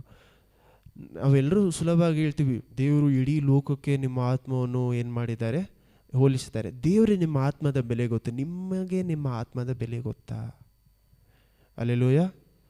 ನಮಗೆ ನಮ್ಮ ಆತ್ಮದ ಬೆಲೆ ಗೊತ್ತಾಗಿರ್ಬೇಕು. ನೋಡಿ, ನಾವು ಸಭೆಯಲ್ಲಿ ಬಂದ ಮೇಲೆ ದೇವರ ವಾಕ್ಯವನ್ನು ಕೇಳುವಾಗ ಅಥವಾ ದೇವರ ವಾಕ್ಯವನ್ನು ಓದಬೇಕಾದ್ರೆ ನಾವು ಏನಕ್ಕೋಸ್ಕರ ಓದ್ತೀವಿ, ಏನಕ್ಕೋಸ್ಕರ ದೇವರ ವಾಕ್ಯವನ್ನು ಕೇಳ್ಕೊಳ್ತಾ ಇದ್ದೀವಿ? ನಮ್ಮ ಆತ್ಮವನ್ನು ಏನು ಮಾಡಬೇಕು, ಬೆಳೆಸಬೇಕು ಅಂತ. ಹಲ್ಲೆಲೂಯಾ. ದೇವರಲ್ಲಿ ನಮ್ಮ ಆತ್ಮವನ್ನು ಬೆಳೆಸಬೇಕು ಅಂತ. ನಾವು ದೇವರಲ್ಲಿ ನಮ್ಮ ಆತ್ಮವನ್ನು ಬೆಳೆಸದೆ ಹೋದರೆ ಒಂದು ಮಾಂಸದಲ್ಲಿ ಆತ್ಮ ಬೆಳೆಯುತ್ತೆ, ಅಥವಾ ಪಿಶಾಚಲ್ಲಿ ಆತ್ಮ ಏನಾಗುತ್ತೆ, ಸುಲಭವಾಗಿ ಬೆಳೆಯುತ್ತೆ. ಎರಡೂ ನಮಗೆ ಒಳ್ಳೆಯದು ಅಲ್ಲ. ಹಲ್ಲೆಲೂಯಾ. ನೋಡಿ, ಪಿಶಾಚಿ ಎಲ್ಲ ಟ್ಯಾಕ್ಟಿಕ್ಸ್ ಎಲ್ಲ ಕರ್ಕೊಂಡು ತನ್ನ ಎಲ್ಲವನ್ನೂ ರೆಡಿ ಮಾಡ್ಕೊಂಡು ಬರಬೇಕಾದ್ರೆ ನಾವೂ ಸಹ ಏನಾಗಿರ್ಬೇಕಂದ್ರೆ ಪ್ರಾರ್ಥನೆಯಲ್ಲಿ ಏನಾಗಿರಬೇಕು, ಒಂದು ತಯಾರಾಗಿರಬೇಕು, ಎರಡು ಅವನ ಟ್ಯಾಕ್ಟಿಕ್ಸ್, ಅವನು ಯಾವ ರೀತಿ ನಮ್ಮ ಜೊತೆ ಮಾತಾಡೋಕ್ಕೆ ಬರ್ತಾನೆ ಅಂತ ತಿಳ್ಕೊಬೇಕು. ಹಲ್ಲೆಲೂಯಾ. ನಾವು ಮೊದಲು ಏನು ಮಾಡೋದಂದರೆ ಯೇಸು ಕ್ರಿಸ್ತುವ ಜೊತೆ ಅವನ ಜೊತೆ ಯಾವ ರೀತಿ ಮಾತಾಡೋದ್ರು ಅಂತ ಅರ್ಥ ಮಾಡಿಕೊಂಡು ತಿರುಗಿ ಇಲ್ಲಿ ಎಜೆಕ್ಯ ರಾಜನ ಜೊತೆ ಯಾವ ರೀತಿ ಅರ್ಥ ಮಾಡ್ಕೊಳ್ಳೋಣ. ನೋಡಿ, ಯೇಸು ಕ್ರಿಸ್ತನ ಜೊತೆ ಮಾತಾಡಬೇಕಂದ್ರೆ ಮೂರು ವಿಷಯಗಳನ್ನ ಇಟ್ಕೊಂಡು ಏನು ಮಾಡ್ತಾನೆ ಪಿಶಾಚಿ ಮಾತಾಡ್ತಾನೆ. ಮೊದಲು ಏನು ಮಾತಾಡ್ತಾನೆ, ನೀವು ದೇವಕುಮಾರನಾಗಿದ್ದರೆ ಈ ಕಲ್ಲನ್ನು ಏನು ಮಾಡಿ ರೊಟ್ಟಿ ಮಾಡಬೇಡಿ. ನೋಡಿ, 30 ವರ್ಷ ಏನೋ ಬೇರೆ ಕೆಲಸ ಮಾಡೋಕ್ಕೆ ಬಂದ್ಬಿಟ್ಟು ಆ ಕೆಲಸಕ್ಕೋಸ್ಕರ ಮಾಡೋದು, ಆ ಕೆಲಸವನ್ನು ಮಾಡದೆ ಒಂದು ಕಾರ್ಪೆಂಟ್ರಾಗಿ ಯೇಸು ಕ್ರಿಸ್ತ ಏನು ಮಾಡ್ತಾರೆ, ತನ್ನ ಕೆಲಸವನ್ನು ಮಾಡ್ತಾ ಇದ್ದಾರೆ. 30 ವರ್ಷ ದೇವರು ಯೇಸು ಕ್ರಿಸ್ತುವನ್ನು ಏನು ಮಾಡ್ತಾ ಇದ್ದಾರೆ, ಮರೆ ಮಾಡಿ, ಹೀಸ್ ಕೀಪನ್ ಎಮ್ ಹಿಡನ್ ಅಂದರೆ ಯಾರಿಗೂ ಗೊತ್ತಿಲ್ಲದೆ ಏನನ್ನೋ ಮಾಡಿದೆ. ನೋಡಿ, ಯಾರಿಗೆ ಇನ್ನೊಂದು ಎಕ್ಸಾಂಪಲ್ ಯಾರಂದರೆ ದಾವಿದನು. ಸೌಲ್ ರಾಜನಾಗಿರುವಾಗಲೇ ದಾವಿದನಿಗೆ ಏನಾಗ್ಬಿಡ್ತು, ಅಭಿಷೇಕ ಸಿಕ್ಬಿಡ್ತು. ಆದರೆ ಅವನು ರಾಜ ಆಗೋಕೆ ಏನಾಗುತ್ತೆ, ಎಷ್ಟೋ ವರ್ಷಗಳ ಕಾಲ ತಗೊಳ್ತಾನೆ. ಅದೇ ರೀತಿ ಯೇಸು ಕ್ರಿಸ್ತುವನು ಹುಟ್ಟುವಾಗಲೇ ನೋಡಿ, ಎಲ್ಲಿ ಏನಾಗ್ತಾಯಿದೆ, ಹುಟ್ಟುವಾಗಲೇ ಅವ್ರ ಮೇಲೆ ಅಭಿಷೇಕ ಇದೆ, ಹುಟ್ಟುವಾಗಲೇ ಎಲ್ಲ ಇದೆ, ಹುಟ್ಟುವಾಗಲೇ ಎಲ್ಲ ಏನು ಮಾಡ್ತಾರೆ, ಎಲ್ಲೆಲ್ಲೋ ಇಂದ ಬಂದು ಏನು ಮಾಡ್ತಾರೆ, ಅವರಿಗೆ ಆಫರಿಂಗ್ ಕೊಡ್ತಾರೆ, ರಾಜ ಅಂತ ಅವ್ರನ್ನ ಏನು ಮಾಡ್ತಾರೆ, ಮೇಲೆತ್ತು ಎಲ್ಲ ಮಾಡ್ತಾ ಇದ್ದಾರೆ. ಇದೆಲ್ಲ ಮಾಡಿದ ಮೇಲೇನು 30 ವರ್ಷ ಸುಲಭವಾಗಿ ಮನುಷ್ಯರ ರೀತಿಯಲ್ಲಿ ಏನು ಮಾಡಬೇಕಾಗಿತ್ತು, ಯೇಸು ಕ್ರಿಸ್ತು ಬಾಳಬೇಕಾಗಿತ್ತು. ಈ ದೇವರು ಯೇಸು ಕ್ರಿಸ್ತುವನ್ನೇ 30 ವರ್ಷ ಏನು ಮಾಡಿದ್ರು, ಮರೆಯಲ್ಲಿ ಇಟ್ಕೊಂಡಿದ್ರು. ಹಲ್ಲೆಲೂಯಾ. ಅವರ ಸೇವೆಯನ್ನು ಸಹ ಏನು ಮಾಡೋಕ್ಕಾಗಿಲ್ಲ, ಅವರು ಶುರು ಮಾಡೋಕ್ಕೆ ಆಗಿಲ್ಲ. ನಾವು ಇವತ್ತು ಅಂದ್ಕೊಳ್ತೀವಿ, ಓ ಇವನಿಗೆ ದೇವರು ಇವ್ರನ್ನ ಹುಟ್ಟುವಾಗಲೇ ಏನು ಮಾಡಿದ್ರು, ಎಕ್ಸಾಂಪಲ್ ನನಗೂ ಇವಾಗ ಏನು ಹೇಳ್ತಾರೆ, ಹುಟ್ಟುವಾಗಲೇ ದೇವರು ಇವನೇನು ಮಾಡಿದ್ರು, ಸೇವೆಗೋಸ್ಕರ ಮಾಡಿದ್ರು ಅಲ್ಲ, ಹುಟ್ಟುವಾಗಲೇ ದೇವ್ರು ಕರೆದಿದ್ರು. ಅವರ ಅಭಿಷೇಕ ಬರುವವರೆಗೂ ನಾವೇನು ಮಾಡಿರಬೇಕು, ಕಾದಿರಬೇಕು. ಅವರು ನಮ್ಮನ್ನು ಮೇಲೆ ತಗೊಳ್ಳೋವರೆಗೂ, ಅವರು ನಮ್ಮನ್ನು ಯಾವಾಗವರೆಗೂ ಮರೆ ಮಾಡಿಟ್ಟಿರ್ತಾರೋ ಅವಾಗವರೆಗೂ ನಾವೇನು ಮಾಡಬೇಕು, ನಿಮಗೂ ಸಹ ಅದೇ ವಾಕ್ಯ, ನಿಮ್ಮ ಮೇಲೆ ಅಭಿಷೇಕ ಬರುವ ಮೊದಲು ಅಥವಾ ದೇವರು ನಿಮ್ಮನ್ನು ಮೇಲೆತ್ತುವುದಕ್ಕೆ ಮೊದಲು ನಿಮ್ಮನ್ನು ಮರೆ ಮಾಡಿರುವಾಗ ನೀವಾಗಿ ನೀವು ಆ ಒಂದು ವಿಷಯವನ್ನು ಹುಡ್ಕೊಂಡು ಹೋದರೆ, ನೀವಾಗಿ ನೀವು ಅದನ್ನು ಮಾಡಬೇಕು ಅಂತ ಹೋದರೆ ನಾವೇನಾಗುತ್ತೆ, ಪಿಶಾಚಿ ಈಸಿಯಾಗಿ ಏನು ಮಾಡ್ತಾನೆ, ಆ ಜಾಗದಲ್ಲಿ ಬಂದು ಕಿತ್ತಾಗ್ಬಿಡು. ನೋಡಿ, ನಿಮ್ಮನ್ನು ಮರೆ ಮಾಡಿಕೊಂಡಿರುವಾಗ ಪಿಶಾಚಿ ನಿಮ್ಮನ್ನು ಬಂದು ಶೋಧಿಸಿ ನಿಮ್ಮನ್ನು ಏನು ಮಾಡ್ತಾನೆ, ನಿಮ್ಮನ್ನು ಒಂದು ವೇಳೆ ಬೀಳಿಸ್ಬಿಟ್ರು, ಆ ಒಂದು ಮರೆ, ಆ ಒಂದು ಡಿಫೀಟ್ ನಿಮಗೆ ಮಾತ್ರ ಇರುತ್ತೆ. ಹಲ್ಲೆಲೂಯಾ. ನಿಮಗೆ ಏನಾಗಲ್ಲ, ಪಬ್ಲಿಕಲ್ಲಿ ನಿಮಗೇನಾಗಲ್ಲ, ಮರ್ಯಾದೆ ಹೋಗಲ್ಲ. ಇದೇ ಒಂದು ವೇಳೆ ನೀವಾಗಿ ನೀವು ಇಲ್ಲ ನಾನು ದೊಡ್ಡದಾಗಿ ಮಾಡ್ತೀನಿ ಆಚೆ ಬಂದ ಮೇಲೆ ಆಮೇಲೆ ಪಿಶಾಚಿ ಶೋಧನೆ ಕೊಟ್ಟರೆ ನಿಮಗೆ ಮಾತ್ರ ಅವಮಾನ ಅಲ್ಲ, ಫುಲ್ ಜೊತೆಯಲ್ಲಿ ನಿಂತ್ಕೊಂಡಿರೋ ಎಲ್ರಿಗೂ ಅವಮಾನ ಮಾತ್ರ ಆಗಲ್ಲ, ದೇವರ ನಾಮ ದೂಷಣೆ ಆಗತ್ತೆ. ಹಲ್ಲೆಲೂಯಾ. ನಿಮ್ಮನ್ನು ನೋಡಿ ಕ್ರಿಸ್ತುವಿಗೆ ಬಂದ ಎಷ್ಟೋ ಜನರು ನಿಮ್ಮಿಂದಾನೇ ಏನಾಗ್ಬಿಡ್ತಾರೆ, ಹಿಂದಕ್ಕೆ ಹೋಗ್ಬಿಡ್ತಾರೆ. ಹಲ್ಲೆಲೂಯಾ. ಅದಕ್ಕೇ ನಿಮ್ಮನ್ನು ದೇವರು ಮರೆ ಮಾಡಿ ಇಟ್ಕೊಂಡಿರಬೇಕಾದ್ರೆ ಅದು ನಿಮ್ಮ ಒಳ್ಳೆಯದಕ್ಕೋಸ್ಕರ ಏನು ಮಾಡಿರ್ತಾರೆ, ದೇವರು ಮರೆ ಮಾಡಿದ್ದಾರೆ ಅಂತ ಅರ್ಥ ಮಾಡ್ಕೊಬೇಕು. ಹಲ್ಲೆಲೂಯಾ. ದೇವರೇ ಯಾಕೆ ನನಗಿನ್ನೂ ಈ ಒಂದು ಸಾಲದ ಬಿಡುಗಡೆ, ಯಾಕೆ ನನಗೆ ಈ ಒಂದು ಹೆಲ್ತ್ ಪ್ರಾಬ್ಲಮ್ದ ಬಿಡುಗಡೆ ಕೊಟ್ಟಿಲ್ಲ, ಯಾಕೆ ಯಾಕೆ ಯಾಕೆ ಅಂತ ಕೇಳಬೇಕಾದ್ರೆ, ಒಂದು ವೇಳೆ ದೇವರು ಅದು ಕೊಟ್ಟ ಮೇಲೆ ನೀವು ಅದು ಇಟ್ಕೊಂಡು ಅದಾದಮೇಲೆ ಪಿಶಾಚಿ ಶೋಧನೆ ಕೊಟ್ಟು ನೀವು ಬಿದ್ದೋದ್ರೆ ಆ ಜಾಗದಲ್ಲಿ ಏನಾಗುತ್ತೆ, ದೇವ್ರಿಗೂ ಮರ್ಯಾದೆ ಹೋಗ್ತಾ ಇದೆ, ನಿಮಗೂ ಏನಾಗ್ತಾ ಇದೆ ಜಾಗದಲ್ಲಿ ಮರ್ಯಾದೆ ಹೋಗುತ್ತೆ. ಹಲ್ಲೆಲೂಯಾ. ಸೊ ನೋಡಿ, ದಾವಿದನು ಸಹ ಏನು ಮಾಡ್ತಾನೆ ನೋಡಿ, ಸೌಲ್ ಹತ್ರ ಅಷ್ಟು ಕಷ್ಟ ಬರ್ತಾ ಇದೆ ಅಂಥ ದಾವಿದನ ಫಿಲಿಸ್ಟೀನರ ಜೊತೆ ಹೋಗಿ ಅವನನ್ನು ಒಂದು ವೇಳೆ ರಾಜ ಮಾಡಿಬಿಟ್ಟಿದ್ರೆ, ಆಮೇಲೆ ಹೋಗಿ ಫಿಲಿಸ್ಟೀನ್ ಜೊತೆ ಸೇರ್ಕೊಂಡಿದ್ರೆ ಏನಾಗ್ತಿತ್ತು? ಇಸ್ರೇಲ್ ಜನರೆಲ್ಲರೂ ಫಿಲಿಸ್ಟೀನ ಕೆಳಗಡೆ ಗುಲಾಮರಾಗಬೇಕಾಗಿತ್ತು. ಹಲ್ಲೆಲೂಯಾ. ದೇವರು ನಿಮ್ಮನ್ನು ಮರೆ ಮಾಡ್ತಾ ಇದ್ದಾರೆ ಅಂದರೆ ನಿಮ್ಮ ಗುಣವನ್ನು ಏನು ಮಾಡ್ತಾ ಇದ್ದಾರೆ, ಸರಿಪಡಿಸ್ತಾ ಇದ್ದಾರೆ ಅಂತ ಅರ್ಥ. ಹಲ್ಲೆಲೂಯಾ. ನೋಡಿ, ಯೇಸು ಕ್ರಿಸ್ತುವನ್ನೇ 30 ವರ್ಷ ದೇವರು ಏನು ಮಾಡ್ತಾ ಇದ್ದಾರೆ, ಸರಿಪಡಿಸ್ತಾರೆ ಅಂತ ಹೇಳೋದ್ರ ಬದಲು ಅವ್ರನ್ನ ಮರೆ ಮಾಡಿ ಏನು ಮಾಡ್ತಾ ಇದ್ದಾರೆ, ಶೋಧಿಸ್ತಾ ಇದ್ದಾರೆ. ಹಲ್ಲೆಲೂಯಾ. ಯೇಸು ಕ್ರಿಸ್ತುವನ್ನೇ 30 ವರ್ಷ ಏನು ಮಾಡೋದು, ಶೋಧನೆ ಕೊಡೋದು ಮಾತ್ರ ಅಲ್ಲ, ಮೊದಲು ಅವಾಗ ತಾನೇ ಪಬ್ಲಿಕಲ್ಲಿ ಡಿಕ್ಲೇರ್ ಮಾಡಿದ್ದಾರೆ, ಇವ್ರು ನನ್ನ ಪ್ರಿಯವಾದ ಕುಮಾರ ಅಂತ. ನೆಕ್ಸ್ಟ್ ತಿರುಗಿ ಏನು ಮಾಡ್ತಾರೆ, 40 ದಿವಸ ಫಾಸ್ಟಿಂಗು, 40 ದಿವಸ ಆದಮೇಲೆ ತಿರುಗಿ ಏನು ಮಾಡ್ತಾ ಇದ್ದಾರೆ, ತಿರುಗಿ ಶೋಧನೆ. ನೀನು ನಿಜವಾಗ್ಲೂ ನೋಡಿ, ಅಷ್ಟು ಹಸಿವಲ್ಲಿದ್ದಾರೆ, ಕರೆಕ್ಟಾಗಿ ಬಂದು ಏನು ಹೇಳ್ತಾನೆ, ನೀವು ದೇವಕುಮಾರನಾಗಿದ್ದರೆ ಯೇಸು ಕ್ರಿಸ್ತುವಿಗೆ ತನ್ನನ್ನು ತಾನು ದೇವಕುಮಾರನು ಅಂತ ಹೇಳ್ಕೊಳ್ಳೋಕೆ ಏನಾಗಿತ್ತು ನೋಡಿ, ನೀವು ಒಂದು ರಾಜನಾಗಿದ್ದೀರಾ ಅಂದರೆ ಯಾರಿಗೂ ಒಂದು ಭಿಕ್ಷಕನಾಗಿ ಬಾಳಬೇಕು ಅಂತ ಆಸೆ ಇರಲ್ಲ, ಅಥವಾ ನಿಮ್ಮನ್ನು ನೀವೇ ಮರೆ ಮಾಡ್ಕೊಂಡು ಬಾಳಬೇಕು ಅಂತ ಯಾರಿಗೂ ಆಸೆ ಇರಲ್ಲ. ಅದು ಒಂದು ಲೋಲಿ ಫಾರ್ಮ್, ಅಂದರೆ ತನ್ನನ್ನು ತಾನು ಏನು ಮಾಡ್ಕೊಬೇಕಾಗಿತ್ತು ಆ ಜಾಗದಲ್ಲಿ, ತಾಳ್ಮೆಯಿಂದ ನನಗಿಂತ ದೇವರು ಮುಖ್ಯ ಅಂತ ತೋರಿಸ್ಬೇಕಾಗಿತ್ತು. ಹಲ್ಲೆಲೂಯಾ. ತನಗಿಂತ ದೇವ್ರ ಮುಖ್ಯ ಅಂತ ಏನು ಮಾಡಬೇಕಾಗಿತ್ತು, ತೋರಿಸ್ಬೇಕಾಗಿತ್ತು. ಯಾವ ರೀತಿ ಆದಾಮ್ ಏವಾಳನ್ನು ನನಗಿಂತ ದೇವ್ರ ಮುಖ್ಯ ಅಂತ ತೋರಿಸಿಲ್ಲವೋ, ಇವರು ಅವ್ರ ಜಾಗದಲ್ಲಿ ಏನು ಮಾಡಬೇಕಾಗಿತ್ತು, ತೋರಿಸ್ಬೇಕಾಗಿತ್ತು. ಹಲ್ಲೆಲೂಯಾ. ಯಾಕಂದರೆ ನೋಡಿ, ಆ ಜಾಗದಲ್ಲಿ ಯಾಕಂದರೆ ಈಗೋ ಟಚ್ ಮಾಡೋದಂದರೆ ಅವರ ಒಂದು ಗೌರವವನ್ನು ಟಚ್ ಮಾಡ್ತಾನೆ, ಅವಳಿಗೂ ಸಹ ಅದನ್ನೇ ಮಾಡ್ತಾನೆ. ನೋಡಿ, ದೇವರು ನಿಮ್ಮ ಹತ್ರ ಏನು ಮಾಡಿದ್ದಾರೆ, ಹೈಡ್ ಮಾಡಿ ಇಟ್ಕೊಂಡಿದ್ದಾರೆ, ಅಥವಾ ಈ ಒಂದು ಗೌರವ ಅಥವಾ ಈ ಒಂದು ಹಾನರ್ ಬಚ್ಚಿಟ್ಕೊಂಡಿದ್ದಾರೆ, ನಿಮ್ಗೆ ಇದು ಸಿಗಬೇಕು, ಆದರೆ ದೇವ್ರು ಇದನ್ನು ಏನು ಮಾಡಿದ್ದಾರೆ, ನಿಮ್ಮ ಹತ್ರದಿಂದ ಕೊಡ್ತಾ ಇಲ್ಲ. ದೇವರು ಆದಾಮ್ ಅವಳನ ಮನಕಣ್ಗಳನ್ನು ಯಾವತ್ತೂ ತೆಗೆಯುವುದೇ ಇಲ್ಲ ಅಂತ ದೇವ್ರ ವಾಕ್ಯದಲ್ಲಿ ಹೇಳಿಲ್ಲ. ದೇವರು ಅವರ ಕಾಲದಲ್ಲಿ ತೆಗಿಬೇಕು ಅಂತ ಇದ್ದಿದ್ದನ್ನು ಇವ್ರು ಏನು ಮಾಡ್ತಾರೆ, ಪಿಶಾಚಿ ಕೈಗಳಿಂದ ತಗೊಳ್ತಾರೆ. ಹಲ್ಲೆಲೂಯಾ. ನಾವು ಇದನ್ನು ಯೇಸು ಕ್ರಿಸ್ತ ಏನು ಮಾಡ್ತಾರೆ ನೋಡಿ, 3 ವಿಷಯಗಳು ಅವ್ರಿಗೆ ವಿರೋಧ. ಮೊದಲು ನಿನ್ನ ದೇವಕುಮಾರ ಅಂತ ತೋರಿಸ್ಕೊಬೇಕಾದ್ರೆ ಆ ಜಾಗದಲ್ಲಿ ಏನು ಮಾಡಿ, ಮತ್ತೆ 4ನೇ ಅಧ್ಯಾಯ ಮನೇಲಿ ಹೋಗಿ ಓದ್ಕೊಳ್ಳಿ. ಆ ಜಾಗದಲ್ಲಿ ಏನು ಮಾಡ್ತಾ ಇದ್ದಾರೆ, ನಿನ್ನ ದೇವಕುಮಾರ ಅಂತ ತೋರಿಸ್ಕೊಬೇಕಾದ್ರೆ ಆ ಜಾಗದಲ್ಲಿ ಏನು ಹೇಳ್ತಾರೆ ಯೇಸು ಕ್ರಿಸ್ತು, ಮನುಷ್ಯ ರೊಟ್ಟಿಯಿಂದ ಮಾತ್ರ ಬದುಕುವುದಲ್ಲ, ದೇವರ ಬಾಯಿನಿಂದ ಬರುವಂಥ ಪ್ರತಿಯೊಂದು ಮಾತಿನಿಂದ ಏನಾಗ್ತಾನಂತೆ, ಬದುಕ್ತಾನೆ. ಹಲ್ಲೆಲೂಯಾ. ಸೆಕೆಂಡ್ ಏನು ಮಾಡ್ತಾನೆ, ನೀವು ದೇವಕುಮಾರ ಹೈಟಾದ ಎತ್ತರವಾದ ಜಾಗದಲ್ಲಿ ಕರ್ಕೊಂಡೋಗಿ ಏನು ಹೇಳ್ತಾನೆ, ದೇವರ ವಾಕ್ಯದಲ್ಲಿ ಮೊದಲು ದೇವರ ವಾಕ್ಯದಲ್ಲಿ ಅವನೇನು ಹೇಳ್ತಾನೆ, ದೇವಕುಮಾರನು ಅಂತ ಹೇಳಬೇಕಾದ್ರೆ ಆ ಜಾಗದಲ್ಲಿ ಏನು ಹೇಳ್ತಾರೆ, ದೇವರು ಯೇಸು ಕ್ರಿಸ್ತ ಏನು ಮಾಡ್ತಾರೆ, ವಾಕ್ಯವನ್ನು ಉಪಯೋಗಿಸ್ತಾರೆ. ಹಲ್ಲೆಲೂಯಾ. ನೆಕ್ಸ್ಟ್ ಏನು ಮಾಡ್ತಾನೆ ಅಂದರೆ, ಇವಾಗ ಕರೆಕ್ಟಾಗಿ ವಾಕ್ಯವನ್ನು ಅಟ್ಯಾಕ್ ಮಾಡ್ತಾನೆ. ವಾಕ್ಯವನ್ನು ಏನಂತ ಅಟ್ಯಾಕ್ ಮಾಡ್ತಾನೆ, ಎತ್ತರವಾದ ಜಾಗದಲ್ಲಿ ಕರ್ಕೊಂಡೋಗಿ ಏನಂತ ಹೇಳ್ತಾನೆ, ಇಲ್ಲಿಂದ ಧುಮುಕಿದ್ರೆ ದೇವರ ವಾಕ್ಯದಲ್ಲಿ ಇದೆಯಲ್ಲ, ಏನಂತ, ದೇವದೂತರು ಬಂದು ನಿಮ್ಮನ್ನು ಕಾಲುಗಳು ಕೆಳಗಡೆ ಬೀಳದಂತೆ ಅಥವಾ ಕಾಲು ಎಡವಿ ಬೀಳದಂತೆ ಕಾಪಾಡ್ತಾರೆ ಅಂತಿದೆಯಲ್ಲ, ಆ ವಾಕ್ಯ ನಡೆಯುತ್ತಾ ಅಂತ ದೇವರ ವಾಕ್ಯವನ್ನು ಶೋಧಿಸಿ ನೋಡು ಅಂತ. ನೋಡಿ, ಯೇಸು ಕ್ರಿಸ್ತು ಲಾಸ್ಟಾಗಿ ಏನು ಯೂಸ್ ಮಾಡಿದ್ರು ಅದನ್ನೇ ಅವ್ರಿಗೆ ವಿರೋಧವಾಗಿ ಏನು ಮಾಡ್ತಾನೆ, ಇವನು ತಿರುಗಿ ಯೂಸ್ ಮಾಡಿ ದೇವರ ವಾಕ್ಯವನ್ನು ಯೂಸ್ ಮಾಡಿ ತಿರುಗಿ ಅವ್ರಿಗೆ ಬೇರೆ ರೀತಿಯಲ್ಲಿ ದೇವರ ವಾಕ್ಯವನ್ನು ಏನು ಮಾಡ್ತಾ ಇದ್ದಾನೆ, ಪಿಶಾಚಿ ಯೂಸ್ ಮಾಡ್ತಾನೆ. ಆ ಜಾಗದಲ್ಲಿ ಏನು ಮಾಡ್ತಾರೆ, ಯೇಸು ಕ್ರಿಸ್ತು ಏನು ಹೇಳ್ತಾರೆ, ದೇವರ ವಾಕ್ಯವನ್ನು ಏನು ಮಾಡಬಾರ್ದು, ನಾವು ದೇವರಾದ ಕರ್ತರನ್ನು ಶೋಧಿಸದೆ ಇರುವಂಥ ವಾಕ್ಯ ಇಲ್ವಾ ಅಂತ ತಿರುಗಿ ಹೇಳ್ತಾರೆ. ಲಾಸ್ಟಲ್ಲಿ ಏನು ಮಾಡ್ತಾನೆ, ಯೇಸು ಕ್ರಿಸ್ತು ಏನಕ್ಕೋಸ್ಕರ ಬಂದಿದ್ರು, ಈ ಲೋಕದಲ್ಲಿರುವಂಥ ಎಲ್ಲರನ್ನು ಏನು ಮಾಡಬೇಕಾಗಿತ್ತು, ಅವರು ರಕ್ಷಿಸಬೇಕು ಅಂತ ಬಂದಿದ್ದೀನ, ಇವನೇನು ಮಾಡ್ತಾನೆ ನೋಡಿ, ಎಲ್ಲವನ್ನು ತೋರಿಸ್ಬಿಟ್ಟು ಎಲ್ಲವನ್ನೇನು ಕೊಡ್ತೀನಿ, ನೀನೇನು ಮಾಡು, ನನಗೆ ಅಡ್ಡ ಬೀಳು ಅಂತಾನೆ. ಸೊ ಪಿಶಾಚ್ ನೋಡಿ ಒಂದೇ ಕ್ಷಣದಲ್ಲಿ ಯೇಸು ಕ್ರಿಸ್ತು ಏನು ಮಾಡಬೇಕಾಗಿತ್ತು, ಅವ್ರ ಕಷ್ಟನೇ ಪಡೆದೇ ಎಲ್ಲವನ್ನು ಪಡ್ಕೊಬೋದಾಗಿತ್ತು. ಅವರ ವಿಷಯನೇ ಕಷ್ಟನೇ ಪಡೆದೇ ಏನು ಮಾಡ್ಬೋದಾಗಿತ್ತು, ಎಲ್ಲವನ್ನು ಅವ್ರ ಶಿಲುಬೆ ಹೋಗೋದು ಬೇಕಾಗಿರಲಿಲ್ಲ, ದೇವ್ರ ಹತ್ರನ ದೂರ ಆಗೋದು ಎಲ್ಲ ಏನು ಮಾಡಬೇಕಾಗಿತ್ತು, ಒಂದೇ ಒಂದು ಕ್ಷಣ ಏನು ಮಾಡಬೇಕಾಗಿತ್ತು, ಅವನಿಗೆ ಅಡ್ಡ ಬೀಳಬೇಕಾಗಿತ್ತು.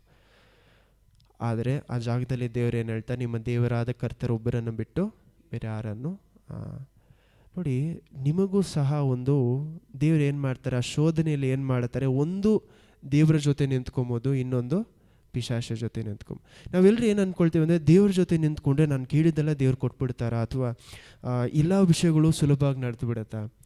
ನೋಡಿ, ದೇವ್ರು ಏನು ಹೇಳ್ತಾರೆ ಅಂದರೆ, through the storm I will be with you. ಇನ್ನೊಂದು ಜಾಗದಲ್ಲಿ ಏನು ಹೇಳ್ತಾರೆ ಅಂದರೆ, ಬಿರುಗಾಳಿಯ ನಡುವೆಯಲ್ಲಿ ನಾನು ಏನು ಮಾಡ್ತೀನಿ, ನಿನ್ನ ಜೊತೆಯಲ್ಲಿ ಇರ್ತೀನಿ ಅಂತ ವಾಗ್ದಾನ ಕೊಡ್ತಾರೆ. ಹಲ್ಲೆಲೂಯಾ.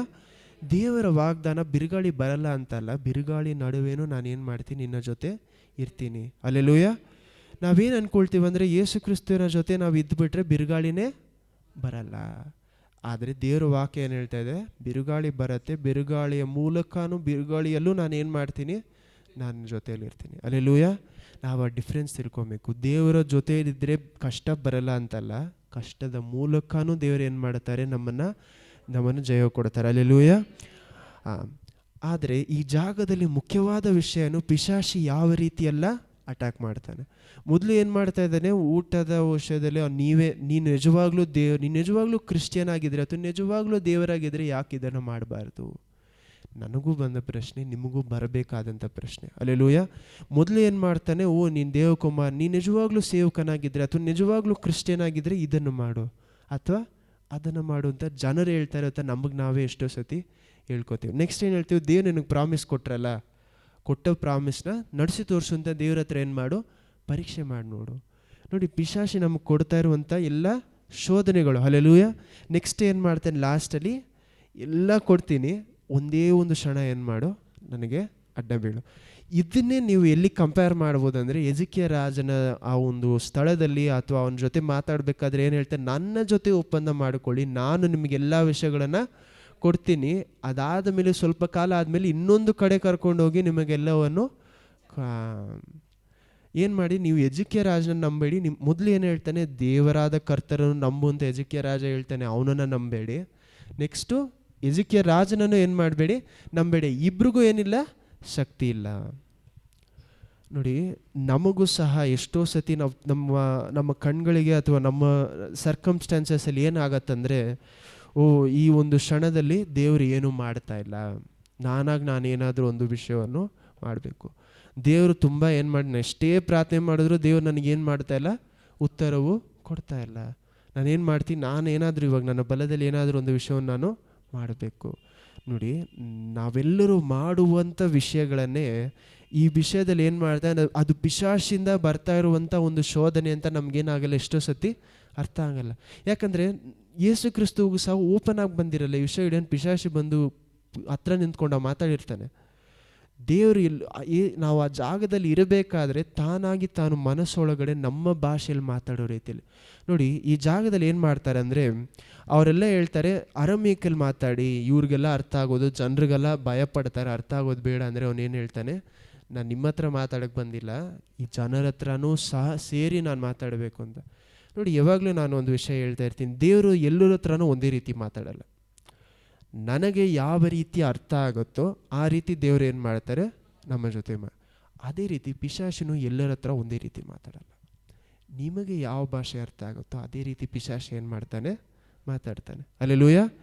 ದೇವರು ಮಾತ್ರ ಅಲ್ಲ, ಪಿಶಾಚಿನೂ ಸಹ ನಿಮ್ಗೆ ಅರ್ಥ ಆಗುವಂಥ ಭಾಷೆಯಲ್ಲಿ ಏನು ಮಾಡ್ತಾನೆ, ಮಾತಾಡ್ತಾನೆ. ಯಾಕಂದರೆ ನೋಡಿ, 2 ಕೊರಿಂಥಿ 11-14 ವಾಕ್ಯದಲ್ಲಿ ಏನು ಹೇಳ್ತಾರೆ, ಪಿಶಾಚಿ ತನ್ನನ್ನು ತಾನು ಏಂಜಲ್ ಆಫ್ ಲೈಟ್ ರೀತಿಯಲ್ಲಿ ಏನು ಮಾಡ್ತಾನಂತೆ, ತೋರಿಸ್ಕೊಳ್ತಾನೆ. 2 ಕೊರಿಂಥಿ 11, ಇವಾಗ ಏನು ಹೇಳಿದೆ, 2 ಕೊರಿಂಥಿ 11-14 ಓದಿ. 2 ಕೊರಿಂಥಿ 11-14 ಚಿಕ್ಕ ವಾಕ್ಯ. 2 ಕೊರಿಂಥಿ 11:14. ಇದೇನು ಆಶ್ಚರ್ಯವಲ್ಲ, ಸೈತಾನನು ತಾನೇ ಪ್ರಕಾಶ ರೂಪವುಳ್ಳ ದೇವದೂತರ ವೇಷವನ್ನು ಹಾಕಿಕೊಳ್ಳುವಾಗ ಅವನ ಸೇವಕರು ಸಹ ನೀತಿಗೆ ಸೇವಕರಾಗಿ ಕಾಣಿಸುವುದಕ್ಕೆ ವೇಷ ಹಾಕಿಕೊಳ್ಳುವುದು. ಇಲ್ಲಿ ಯಾರ ಕುರಿತಾಗಿ ಮಾತಾಡ್ತಾ ಅಂದರೆ, ದೇವ ಸೇವಕರ ರೀತಿಯಲ್ಲಿ ಇರುವಂತ ನರಿಗಳ ಕುರಿತಾಗಿ ಮಾತಾಡ್ತಾ ಇದ್ದಾರೆ.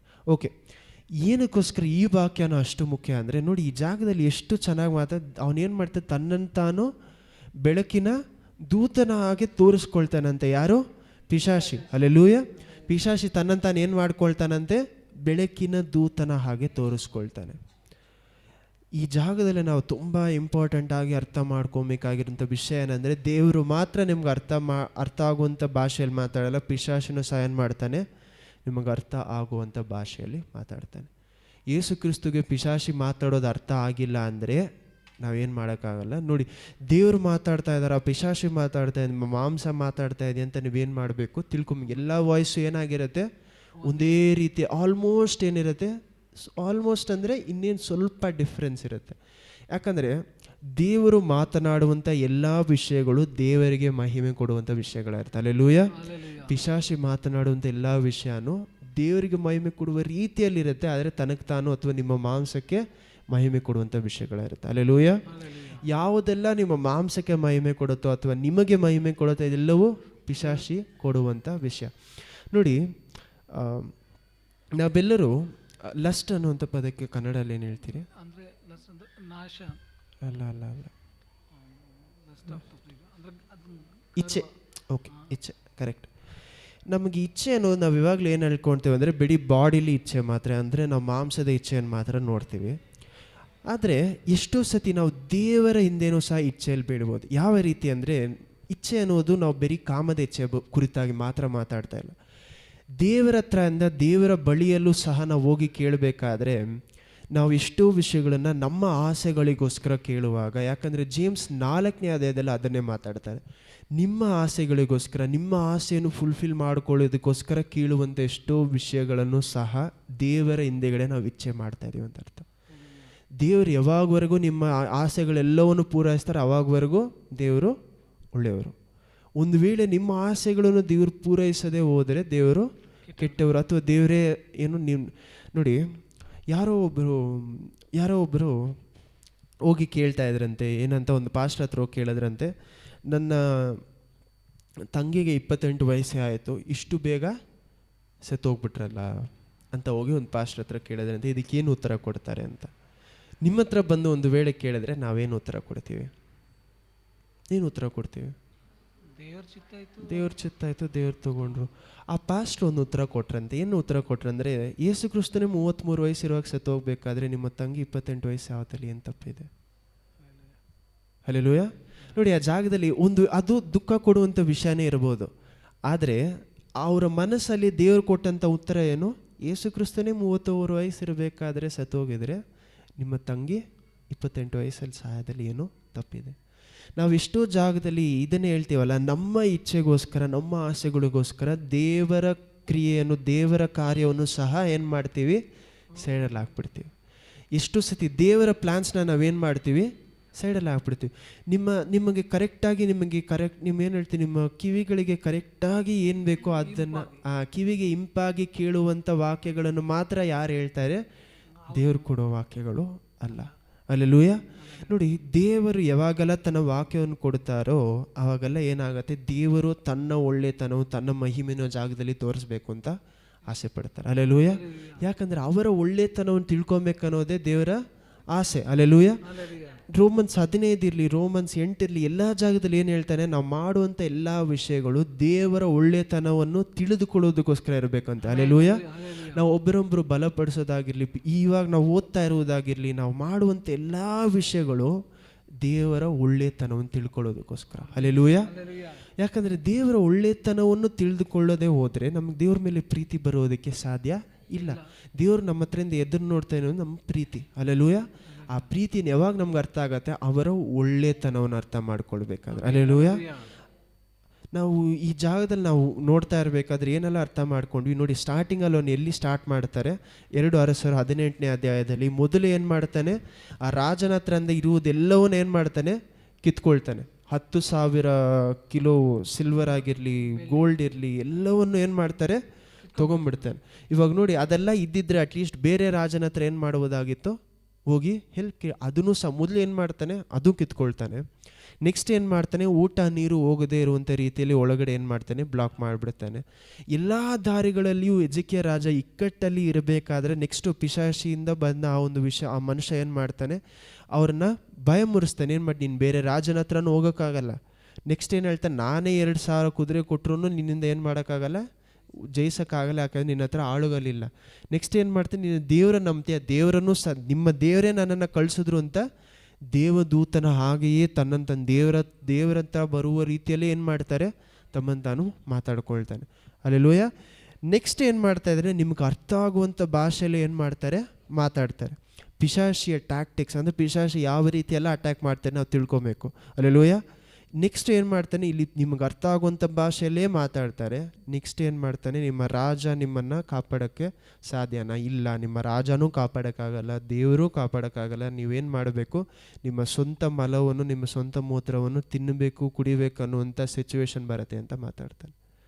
ಇದೆಲ್ಲ ಮಾತಾಡಿದ ಮೇಲೆ ನೆಕ್ಸ್ಟ್ ಒಂದು ವಿಷಯ ಏನು ಹೇಳ್ತಾನೆ, ನನ್ನ ಜೊತೆ ಒಪ್ಪಂದ ಮಾಡ್ಕೊಳ್ಳಿ. ಯಾರ ಹತ್ರ? ರಾಜನ ಹತ್ರ ಅಲ್ಲ, ಜನರ ಜೊತೆ ಮಾತಾಡ್ತಾ ಇದ್ದಾನೆ. ಹಿಜ್ಕೀಯ ರಾಜನ ಹತ್ರ ಜೊತೆ ಮಾತಾಡ್ತಾ ಇಲ್ಲ.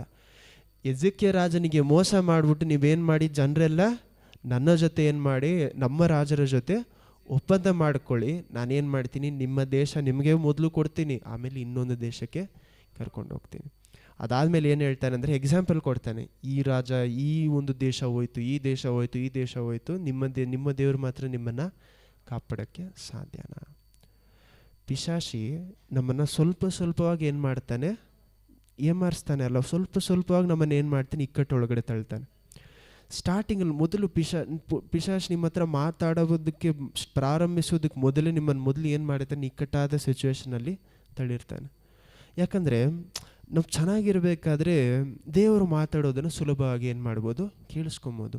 ಆದರೆ ನಾವು ಅರಣ್ಯದಲ್ಲಿ ಇರಬೇಕಾದ್ರೆ ಯಾವಾಗಲೂ ನಮಗೇನಾಗುತ್ತೆ, ಮೊದಲು ಅಲ್ಲಿ ಏನಿರಲ್ಲ, ದೇವರ ಸ್ವರನೇ ತುಂಬ ಕಡಿಮೆ ಇರುತ್ತೆ. ಮೊದಲು ದೇವರ ಸ್ವರ ಕಡಿಮೆ ಇರುತ್ತೆ, ನಾವು ಕೇಳಿಸ್ಕೊಳ್ಳೋದೇ ಕಷ್ಟ. ದೇವ್ರು ಇರಲ್ಲ ಅಂತ ಹೇಳ್ತಾ ಇಲ್ಲ, ಅವರ ಪ್ರಸನ್ನತೆ ಇದ್ರೂ ಅವರ ಸ್ವರ ಕೇಳಿಸ್ಕೊಳ್ಳೋದು ಕಷ್ಟ. ಆಲ್ರೆಡಿ ದೇವರ ಸ್ವರ ಕಷ್ಟ, ಇದ ಮೇಲೆ ನಮ್ಮನ್ನು ಇಕ್ಕಟ್ಟಲ್ಲಿ ಬೇರೆ ತಳ್ಳಿರ್ತಾನೆ. ಯೇಸು ಕ್ರಿಸ್ತ ಏನು ಮಾಡಿರ್ತಾನೆ, ಫುಲ್ ಫಿಸಿಕಲಾಗಿ ಏನಾಗಿರ್ತಾರೆ, ವೀಕ್ ಆಗಿರ್ತಾರೆ. ಅದು ಮಾತ್ರ ಅಲ್ಲ, ಅವರ ಸ್ವಂತ ಜೀವನದಲ್ಲಿ ಏನಾಗುತ್ತೆ, 30 ವರ್ಷ ಕಾದು ಇವಾಗ ಏನು ಮಾಡ್ತಾರೆ, ಅವರ ಸೇವೆಯನ್ನು ಸ್ಟಾರ್ಟ್ ಮಾಡಬೇಕು ಅಂತ 40 ದಿವಸ ಉಪವಾಸ ಬೇರೆ ಇದ್ದಿದ್ದಾರೆ. ಮೊದಲು ನೋಡಿ, ಯೇಸು ಕ್ರಿಸ್ತು ತನ್ನನ್ನು ತಾನು ದೇವಕುಮಾರನಂತೂ ತೋರಿಸ್ಕೊಳ್ಳೋಕ್ಕಾಗಿಲ್ಲ. ಎರಡನೇದು ಏನಾಗಿತ್ತು, ತಾನು ತನ್ನ ಸೇವೆಯನ್ನು ಏನು ಮಾಡೋಕ್ಕಾಗಿಲ್ಲ, ಶುರು ಮಾಡೋಕ್ಕೂ ಆಗಿಲ್ಲ. ಅದಾದ ಮೇಲೆ ಇನ್ನೊಂದು ವಿಷಯ ಏನಾಗ್ತಾಯಿದೆ, ಸೇವೆನೂ ಶುರು ಮಾಡೋಕ್ಕಾಗಿಲ್ಲ, ದೇವಕುಮಾರನಂತೂ ತೋರ್ಸೋಕ್ಕಾಗಿಲ್ಲ. ಮೂರನೇದೇನು, ವಾಕ್ಯ ಅನ್ನುವುದು ಅವರ ಜೀವನದಲ್ಲಿ ಎಷ್ಟೇ ಪ್ರಾಮಿಸಸ್ ಕೊಟ್ಟರು ಅವರಿಂದ ಏನು ಮಾಡೋಕ್ಕಾಗ್ತಾಯಿಲ್ಲ, ಯಾವುದೇ ವಿಷಯ ಇನ್ನೂ ನೆರವೇರುವುದಿಲ್ಲ. ಅಲ್ಲೆಲ್ಲೂಯ. ಅವರೇ ದೇವರ ವಾಕ್ಯವಾಗಿದ್ರೂ ಅವ್ರ ಜೀವನದಲ್ಲಿ ಏನಾಗ್ತಾಯಿಲ್ಲ, ಅವರು ಬರೀ ಕಾರ್ಪೆಂಟರ್ ಆಗಿದ್ದಾರೆ. ಯಾರು? ಯೇಸು ಕ್ರಿಸ್ತ. ಅಲ್ಲೆಲ್ಲೂಯ. ಇದೇ ರೀತಿ ದಾವೀದನಿಗೂ ನೋಡಿ, ತುಂಬ ಜನರೆಲ್ಲರೂ ಏನಾಗಿರುತ್ತೆ, ತುಂಬ ಏನಿರ್ತಾರೆ, ತುಂಬ ದಾಸತ್ವದಲ್ಲಿರ್ತಾರೆ. ಅಂಥ ಸ್ಥಳದಲ್ಲಿ ದೇವರೇ ನಿಮ್ಮ ಜನರಿಗೋಸ್ಕರ ಪ್ರಾರ್ಥನೆ ಮಾಡ್ತಾ ಇದ್ದೀನಿ. ಎಷ್ಟು ದಿವಸ ಪ್ರಾರ್ಥನೆ ಮಾಡಬೇಕಾಗಿದೆ? 21 ದಿವಸ. ಯೇಸು ಕ್ರಿಸ್ತು 40 ದಿವಸ. ಸೊ ದೇವರು ಅದನ್ನೇ ಹೇಳ್ತೀವಲ್ಲ, ಕ್ರಿಸ್ತುವಿನ ಜೊತೆ ನಡೆಯುವುದು ಸುಲಭವಾದ ವಿಷಯ ಅಲ್ಲ. ನಾನು ನಿಮ್ಮನ್ನು ಭಯ ಮೂಡಿಸ್ಬೇಕು ಅಂತ ಹೇಳ್ತಾ ಇಲ್ಲ. ನಮಗೆ ಯಾವುದಕ್ಕೆ ವಿರೋಧವಾಗಿ ನಿಂತ್ಕೊಂಡಿದ್ದೀವಿ ನಾವೇನಾಗಬೇಕು, ಅರ್ಥ ಆಗಬೇಕು. ಪಿಶಾಚಿ ಆ ಒಂದು ಟ್ಯಾಕ್ಟಿಕ್ಸ್ ಎಲ್ಲ ಅರ್ಥ ಮಾಡ್ಕೊಂಡ್ರೇನೆ, ಅಥವಾ ಯಾವ ರೀತಿಯೆಲ್ಲ ನಿಮ್ಮನ್ನು ಏಮಾರಿಸ್ತಾನೆ ಅಂತ ಅರ್ಥ ಮಾಡ್ಕೊಂಡ್ರೇನೆ ನಮ್ಮಿಂದ ಏನು ಮಾಡೋಕ್ಕಾಗತ್ತೆ, ಅದನ್ನು ಮೀರಿ ಬರೋದಕ್ಕೆ ಸಾಧ್ಯ. ಹಲ್ಲೆಲೂಯಾ. ನಾವು ದೇವರಲ್ಲಿ ಬರುವುದಕ್ಕೆ ಸಾಧ್ಯ ಅಂದರೆ ನೋಡಿ, ಯೇಸು ಕ್ರಿಸ್ತು ನಮಗೆ, ಇದು ನೆಕ್ಸ್ಟ್ ವೀಕ್ ಇನ್ನೂ ಸ್ವಲ್ಪ ಡೀಟೇಲಾಗಿ ನೋಡೋಣ. ಆದರೆ ಇವತ್ತಿಗೆ ಹಂಗೆ ಮುಗಿಸೋದು ಬೇಡ ಅನ್ನೋ ಒಂದು ಕಾರಣದಿಂದ ಹೀಬ್ರೂಸ್ 1ನೇ ಅಧ್ಯಾಯದಲ್ಲಿ ನೀವು ಓದಬೇಕಾದ್ರೆ ಆ ಜಾಗದಲ್ಲಿ ಏನು ಹೇಳ್ತಾರೆ ಅಂದರೆ, ಯೇಸು ಕ್ರಿಸ್ತು ತನ್ನ ಮುಂದೆ ಇದ್ದಂಥ ರಿವಾರ್ಡ್ನ ನೋಡಿ, ಆ ವಾಕ್ಯ ಇರುತ್ತೆ ನೋಡಿ, ಸಂತೋಷಕ್ಕೋಸ್ಕರ 10 11 ಎಲ್ಲೋ ಒಂದು ಜಾಗದಲ್ಲಿ ಬರುತ್ತೆ ನೋಡಿ. ಹಾಂ, 1ನೇ ಅಧ್ಯಾಯ, ಹೀಬ್ರೂಸ್ 1ನೇ ಅಧ್ಯಾಯ.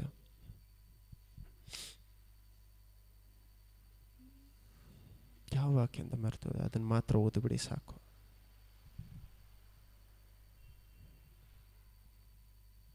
ನಾನೇ ತೆಗಿಲ್ಲ.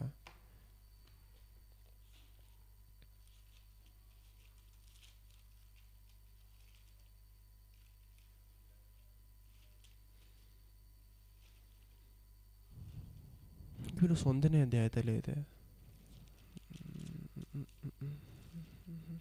9ನೇ ವಾಕ್ಯ, 9 8ರಿಂದ ಓದಿ. 8 9. ಇಬ್ರಿಯರು 1ನೇ ಅಧ್ಯಾಯ ವಚನ 8 ಮತ್ತು 9.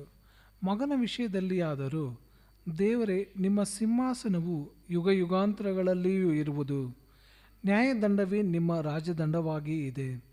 ನೀವು ಧರ್ಮವನ್ನು ಪ್ರೀತಿಸಿದಿ, ಅಧರ್ಮವನ್ನು ದ್ವೇಷಿಸಿದಿ. ಆದುದರಿಂದ ನೋಡಿ ಏನು ಹೇಳ್ತಾ ಇದ್ದಾರೆ, ನೀವು ಧರ್ಮವನ್ನು ಒಳ್ಳೆಯ ವಿಷಯಗಳನ್ನು ಪ್ರೀತಿಸಿದೆ, ಅಧರ್ಮವನ್ನು ದ್ವೇಷಿಸಿದೆ. ಆದುದರಿಂದ ಆ ಕಾರಣದಿಂದಾನೇ ದೇವರು ನಿಮ್ಮ ದೇವರೇ ನಿನ್ನನ್ನು ಯೇಸು ಕ್ರಿಸ್ತುವನ್ನು ಏನ್ ಮಾಡಿದಾರಂತೆ, ನಿನ್ನ ಜೊತೆಗಾರರಿಗಿಂತ ಉನ್ನತ ಸ್ಥಾನಕ್ಕೆ ಏರಿಸಿ ಪರಮಾನಂದ ತೈಲದಿಂದ ಅಭಿಷೇಕಿಸಿದ್ದಾರೆ. ಹಲ್ಲೆಲೂಯಾ. ನೋಡಿ, ಆ ಜಾಗದಲ್ಲಿ ಏನ್ ಹೇಳ್ತಾರೆ, ದೇವರು ನಿಮಗೆ ಹೆಚ್ಚಾದ ಅಭಿಷೇಕ ಕೊಡಬೇಕು, ಹೆಚ್ಚಾದ ವಿಷಯಗಳನ್ನ ನಡೆಸ್ಬೇಕಂದ್ರೆ ಒಳ್ಳೆಯದನ್ನ ಏನ್ ಮಾಡ್ಬೇಕಂತೆ, ಪ್ರೀತಿಸಿ, ಧರ್ಮವನ್ನು ಪ್ರೀತಿಸಿ, ಅಧರ್ಮವನ್ನು, ಕೆಟ್ಟ ವಿಷಯಗಳನ್ನ ಏನ್ ಮಾಡ್ಬೇಕಂತೆ, ಹಾಗೆ ಮಾಡಬೇಕು. ನಮ್ಮಲ್ಲಿ ಈ ಒಂದು ಗುಣ ಬರುವವರೆಗೂ ದೇವರು ನಿಮ್ಮನ್ನು ಏನು ಮಾಡೋಕ್ಕಾಗಲ್ಲ, ಉಪಯೋಗಿಸೋದಕ್ಕೆ ಸಾಧ್ಯ ಇಲ್ಲ. ಮೊದಲು ಯೇಸು ಕ್ರಿಸ್ತುವನ್ನೇ ದೇವರು ಏನು ಮಾಡ್ತಾ ಇದ್ದಾರೆ, ಈ ಒಂದು ವಿಷಯದಲ್ಲಿ ಪರೀಕ್ಷೆ ಮಾಡ್ತಾ ಇದ್ದಾರೆ. ಹಲ್ಲೆಲೂಯಾ. ಅವರು ಧರ್ಮವನ್ನು ಪ್ರೀತಿಸಿ ಅಧರ್ಮವನ್ನು ಹಾಗೆ ಮಾಡಿದ ಕಾರಣದಿಂದಾನೇ ಯೇಸು ಕ್ರಿಸ್ತುವನ್ನೇ ಸೇವೆ ಕರೀತಾ ಇದ್ದಾರೆ. ಹಲ್ಲೆಲೂಯಾ. ಯೇಸು ಕ್ರಿಸ್ತುವಿನ ಶೋಧನೆಯೂ ಅದೇ ಕುರಿತಾಗಿತ್ತು. ಹಲ್ಲೆಲೂಯಾ. ಅವರು ಧರ್ಮವನ್ನು ಪ್ರೀತಿಸಿ ಅಧರ್ಮವನ್ನು ಹಾಗೆ ಮಾಡ್ತಾರೆ ಅಂತ.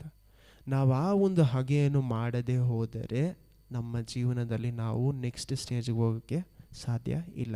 ಯಾವಾಗಲೂ ಪ್ರಾರ್ಥನೆ ಮಾಡಿಬಿಟ್ಟು ಉಪವಾಸ ಇದ್ರು ಏನೇ ಮಾಡಿದ್ರು ಆನ್ಸರ್ ಸಿಗಲ್ಲ ಅಂದರೆ ಇದೇ ಕಾರಣ.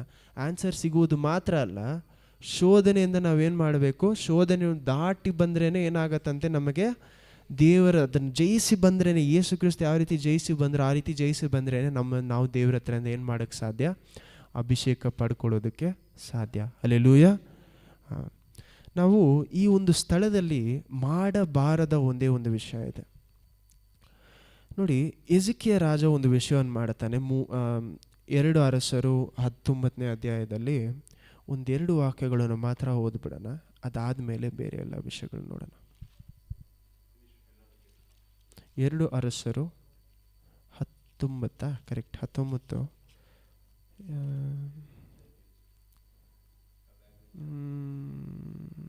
5, 6, 7 ಹೋದೆ. 5, 6 and 7 ಮಿಕ್ಕಿದೆಲ್ಲ ನೆಕ್ಸ್ಟ್ ವೀಕ್ ನೋಡ್ಕೊಳ್ಳೋಣ. 2 ಅರಸುಗಳು 19ನೇ ಅಧ್ಯಾಯ ವಚನ 5 ಮತ್ತು 6, 7. ಅರಸನಾದ ಹಿಜ್ಕೀಯನ ಸೇವಕರು ಯೆಶಾಯನ ಬಳಿಗೆ ಬಂದಾಗ ಅವನವರಿಗೆ, ನೀನು ಕೇಳಿದ ಮಾತುಗಳ ದೆಸೆಯಿಂದ ಹೆದರಬೇಡ. ಅಶ್ಶೂರದ ಒಂದು ನಿಮಿಷ, 1ನೇ ವಾಕ್ಯದಿಂದ ಓದಿ. 19ನೇ ಅಧ್ಯಾಯದ 1ರಿಂದ. ಹಿಜ್ಕೀಯನು ಅದನ್ನು ಕೇಳಿ ಬಟ್ಟೆಗಳನ್ನು ಹರಿದುಕೊಂಡು ಗೋಣಿತಟ್ಟನ್ನು ಕಟ್ಟಿಕೊಂಡು ಕರ್ತನ ಆಲಯಕ್ಕೆ ಹೋದನು. ಇದಲ್ಲದೆ ಅವನು ರಾಜಗೃಹ ಅಧಿಪತಿಯಾದ ಎಲಾಕಿಮ್, ಲೇಖಕನಾದ ಶಬ್ನ, ವೃದ್ಧ ಯಾಜಕರು ಇವರನ್ನು ಕರೆಸಿ ಅವರಿಗೆ ಆಜ್ಞಾಪಿಸಿದ್ದು ಏನೆಂದರೆ, ನೀವು ಗೋಣಿತಟ್ಟುಗಳನ್ನು ಕಟ್ಟಿಕೊಂಡು ಆಮೋಚನ ಮಗನೂ ಪ್ರವಾದಿಯಾಗಿರುವ ಯೆಶಾಯನ ಬಳಿಗೂ ಹೋಗಿ ಅವನಿಗೆ, ಈ ದಿವಸದಲ್ಲಿ ನಮಗೆ ಮಹಾ ಕಷ್ಟವೂ ಸಂಭವಿಸಿರುತ್ತದೆ. ನಾವು ಶಿಕ್ಷೆಯನ್ನು ನಿಂದೆಯನ್ನು ಅನುಭವಿಸಬೇಕಾಯಿತು. ಹೆರಿಗೆಯ ಕಾಲ ಬಂದದೆ, ಆದರೆ ಇರುವುದಕ್ಕೆ ಬಲ ಸಾಲದು. ಜೀವಸ್ವರೂಪನಾದ ದೇವರನ್ನು, 4ನೇ ವಾಕ್ಯ ಮಾತ್ರ ಮುಖ್ಯ, ಇದನ್ನೇ ಓದಬೇಕಾಯಿತು. ಜೀವಸ್ವರೂಪನಾದ ದೇವರನ್ನು ದೂಷಿಸುವುದಕ್ಕಾಗಿ ತನ್ನ ಯಜಮಾನನಾದ ಅಶ್ಶೂರದ ಅರಸನಿಂದ ಕಳಿಸಲ್ಪಟ್ಟ ರಬಕ್ಷಿಯ ನಿಂದ ವಾಕ್ಯಗಳನ್ನು ನಿನ್ನ ದೇವರಾದ ಕರ್ತರು ಕೇಳಿರುವರು. ನಿನ್ನ ದೇವರಾದ ಕರ್ತರು ತಾನು ಹೇಳಿದ ವಾಕ್ಯಗಳ ನಿಮಿತ್ತ ಮುಯಿ ತೀರಿಸಾನು. ಆಮೇಲೆ ನೋಡಿ, ನಾವೆಲ್ಲರೂ ಮಾಡುವಂಥ ಒಂದು ದೊಡ್ಡ ತಪ್ಪಿದೆ. ಎಷ್ಟೋ ಸತಿ ಈ ಒಂದು ಕಾಲಗಳಲ್ಲಿ ನೋಡಿ, ಹಿಜ್ಕೀಯ ರಾಜನಿಗೆ ವಿರೋಧವಾಗಿ ಎಷ್ಟೋ ವಿಷಯಗಳನ್ನು ಆ ಒಂದು ಮೆಸೆಂಜರ್ ಮಾತಾಡ್ತಾನೆ. ಅಸರ್ಯ ರಾಜನ ಒಂದು ಮೆಸೆಂಜರ್, ಅಸರ್ಯ ರಾಜನ ಒಂದು ಮನುಷ್ಯ ನೋಡಿ, ಮೊದಲು ಹಿಜ್ಕೀಯ ರಾಜನನ್ನೇ ಒಂದು ರೀತಿಯಾದ ಕೇವಲವಾಗಿ ಮಾತಾಡ್ತಾನೆ. ಏನಂತ, ನೀನು ಈಜಿಪ್ಟ್ ಕಡೆನೂ ನೋಡೋಕ್ಕಾಗಲ್ಲ, ನೀನು 2,000 ಜನರು ಕೊಟ್ಟರು ನಿಮಗೆ 2,000 ಕುದುರೆಗಳು ಕೊಟ್ಟರು ನಿಮಗೇನಾಗಲ್ಲ, ಸಾಲಲ್ಲ. ನೆಕ್ಸ್ಟ್ ಅದನ್ನೇ ಕಂಟಿನ್ಯೂ ಮಾಡಿ ನೋಡಬೇಕಾದ್ರೆ ನೆಕ್ಸ್ಟ್ ಏನು ಹೇಳ್ತಾನೆ, ಈ ಒಂದು ಜನರ ನಾನು ಏನು ಮಾಡ್ತೀನಿ, ಈ ರಾಜನನ್ನು ಆ 3 ಅಫಿಷಿಯಲ್ಸ್ನ ನಾನು ಏನು ಮಾಡ್ತೀನಿ, ಅವರ ಸ್ವಂತ ಮಲವನ್ನು ಸ್ವಂತ ಯೂರಿನ ಕುಡಿಯುವ ರೀತಿಯಲ್ಲಿ ಅವ್ರನ್ನ ಏನು ಮಾಡ್ತೀನಿ, ನಾನು ಮಾಡಿಸ್ತೀನಿ ಅಂತಾನೆ. ನೆಕ್ಸ್ಟ್ ಏನು ಹೇಳ್ತಾರೆ, ಈ ರಾಜ ನಿಮ್ಮನ್ನು ಕಾಪಾಡೋಕ್ಕಾಗಲ್ಲ, ಅವನ ದೇವರು ನಿಮ್ಮನ್ನು ಕಾಪಾಡೋಕ್ಕಾಗಲ್ಲ ಅಂತ ಇದೆಲ್ಲವನ್ನು ಹೇಳ್ತಾನೆ. ನೆಕ್ಸ್ಟ್ ಏನು ಹೇಳ್ತಾನೆ, ಅವ್ರ ಜೊತೆ ಒಪ್ಪಂದ ಮಾಡ್ಕೊಬೇಡಿ, ನನ್ನ ಜೊತೆ ಏನು ಮಾಡಿ ಒಪ್ಪಂದ ಮಾಡ್ಕೊಳ್ಳಿ. ಇಷ್ಟು ವಿಷಯಗಳು ಹಿಜ್ಕೀಯ ರಾಜನ ವಿರೋಧವಾಗಿ ಮಾತಾಡಿದ್ರು ಹಿಜ್ಕೀಯ ರಾಜ ಯಾವುದು ಕುರಿತಾಗಿ ಮಾತ್ರ ದುಃಖ ಪಡ್ತಾ ಇದ್ದಾರೆ ಅಂತ ನೋಡಿ. ಒಂದೇ ಒಂದು ವಿಷಯದ ಕುರಿತಾಗಿ ಮಾತ್ರ ದುಃಖ ಪಡ್ತಾ ಇದ್ದಾರೆ. 4ನೇ ವಾಕ್ಯದಲ್ಲಿ ಜೀವವುಳ್ಳ ದೇವರಿಗೆ ವಿರೋಧವಾಗಿ ಏನು ಮಾಡಿದ್ರು, ದುಷ್ಟವಾಗಿ ಏನ್ ಮಾಡಿದ್ದಾನೆ, ದೂಷಣವಾಗಿ ಮಾತಾಡಿದ್ದಾನೆ. 4ನೇ ವಾಕ್ಯ ಇನ್ನೊಂದ್ಸತಿ ಓದ್ಬಿಡಿ. ಜೀವಸ್ವರೂಪನಾದ ಜೀವಸ್ವರೂಪನಾದ ದೇವರನ್ನು ದೂಷಿಸುವುದಕ್ಕಾಗಿ, ದೇವರಿಗೆ ದೂಷಿಸುವುದಕ್ಕಾಗಿ ತನ್ನ ಯಜಮಾನನಾದ ಅಶೂರದ ಅರಸನಿಂದ ಕಳಿಸಲ್ಪಟ್ಟ ರಬಾಕ್ಷಿಯನಿಂದ. ಓಕೆ ನೋಡಿ, ಇವ್ರು ಎಜಿಕಿಯ ರಾಜ ಏನಂತ ಅಳ್ತಾ ಇದ್ದಾರೆ, ಐಸೆಯನ ಹತ್ರ ಹೋಗಿ ಅಥವಾ ಆ ಒಂದು ದೇವರ ಆಲಯದಲ್ಲಿ ಹೋಗಿ ಏನಂತ ಅಳ್ತಾ ಇದ್ದಾರೆ, ದೇವರಿಗೆ ವಿರೋಧವಾಗಿ ಈ ಒಂದು ವಿಷಯವನ್ನು, ಎಲ್ಲರೂ ಎದ್ದು ನಿಂತ್ಕೊಳ್ಳೋಣ, ದೇವರಿಗೆ ವಿರೋಧವಾಗಿ ಈ ಒಂದು ವಿಷಯವನ್ನು ಮಾತಾಡಿದ್ರಲ್ಲ ಅಂತ ಮಾತ್ರ ಅವ್ರು ದುಃಖ ಪಡ್ತಾ ಇದ್ದಾರೆ. ನೋಡಿ, ನಮ್ಮಲ್ಲಿ ಎಷ್ಟೋ ಜನರಿಗೆ ಸೇವೆಯಲ್ಲಿರೋರಾಗಲಿ, ಸೇವೆಯಲ್ಲಿ ಇಲ್ಲದೇರೋ ಆಗಿರಲಿ, ನೀವು ಸಭೆಯಲ್ಲಿರೋರಾಗಲಿ, ಎಲ್ಲರಲ್ಲೂ ಎಷ್ಟೋ ಜನರಿಗೆ ಇನ್ನೂ ದೇವ್ರ ಹತ್ರದಿಂದ ಒಂದು ಪ್ರಮೋಷನ್ ಆಗಿರಲಿ, ದೇವ್ರ ಹತ್ರದಿಂದ ಆಶೀರ್ವಾದ ಸಿಗದೇ ಇರುವುದಕ್ಕೆ ಕಾರಣ ಪಿಶಾಚಿ ನಿಮಗೆ ವಿರೋಧವಾಗೂ ಮಾತಾಡ್ತಾನೆ, ದೇವ್ರ ವಿರೋಧವಾಗೂ ಏನು ಮಾಡ್ತಾನೆ, ಮಾತಾಡ್ತಾನೆ.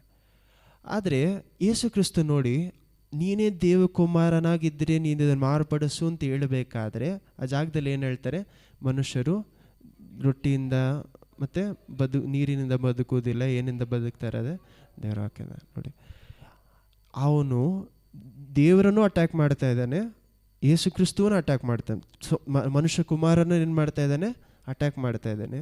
ಆದರೆ ದೇವರು ಏನಕ್ಕೆ ಮಾತ್ರ, ಯೇಸು ಕ್ರಿಸ್ತು ಏನಕ್ಕೆ ಮಾತ್ರ ರಿಪ್ಲೈ ಕೊಡ್ತಾ ಇದ್ದಾರೆ, ದೇವರನ್ನ ಅಟ್ಯಾಕ್ ಮಾಡಿದ್ದಕ್ಕೋಸ್ಕರ ಮಾತ್ರ ಏನು ಮಾಡ್ತಾ ಇದ್ದಾರೆ, ರಿಪ್ಲೈ ಕೊಡ್ತಾ ಇದ್ದಾರೆ. ಯಾಕೆ ಈ ಒಂದು ವಿಷಯ ಅಷ್ಟು ಮುಖ್ಯ ಅಂದರೆ, ಎಷ್ಟೋ ಜನ ಏನು ಮಾಡ್ತಾರೆ ಅಂದರೆ, ನನಗೆ ವಿರೋಧವಾಗಿ ಏನು ಮಾಡಿದ್ದಾನೆ ಇವನು, ಮಾತಾಡ್ಬಿಟ್ಟ, ನನಗೆ ವಿರೋಧವಾಗಿ ಏನು ಮಾಡ್ದ, ಈ ರೀತಿ ಎದ್ದೋಳ್ಬಿಟ್ಟ, ಇವ್ರಿಗೆ ವಿರೋಧವಾಗಿ ಅದು ಮಾಡಿಬಿಟ್ಟ, ಇದು ಮಾಡಿಬಿಟ್ಟ ಅಂತ ಯಾವಾಗೆಲ್ಲ ಪಿಶಾಚಿ ದೇವರಿಗೂ ನಿಮಗೂ ವಿರೋಧವಾಗಿ ನಿಂತ್ಕೊಳ್ಳುವಾಗ ನಿಮಗೆ ದುಃಖ ಏನಾಗಿರ್ಬೇಕಂದ್ರೆ, ದೇವರಿಗೆ ವಿರೋಧವಾಗಿ ನಿಂತ್ಕೊಂಡಲ್ಲ ಅಂತ. ಎಜಿಕಿಯ ರಾಜ ಮಾಡಿದ ಒಂದು ಒಳ್ಳೆಯ ವಿಷಯ ಏನಂದರೆ, ಅವನು ಏನಂತ ಹೇಳ್ತಾನೆ, ದೇವರಿಗೆ ವಿರೋಧವಾಗಿ ನಿಂತ್ಕೊಳ್ರಲ್ಲ ಅಂತ ಹೇಳ್ತಾನೆ.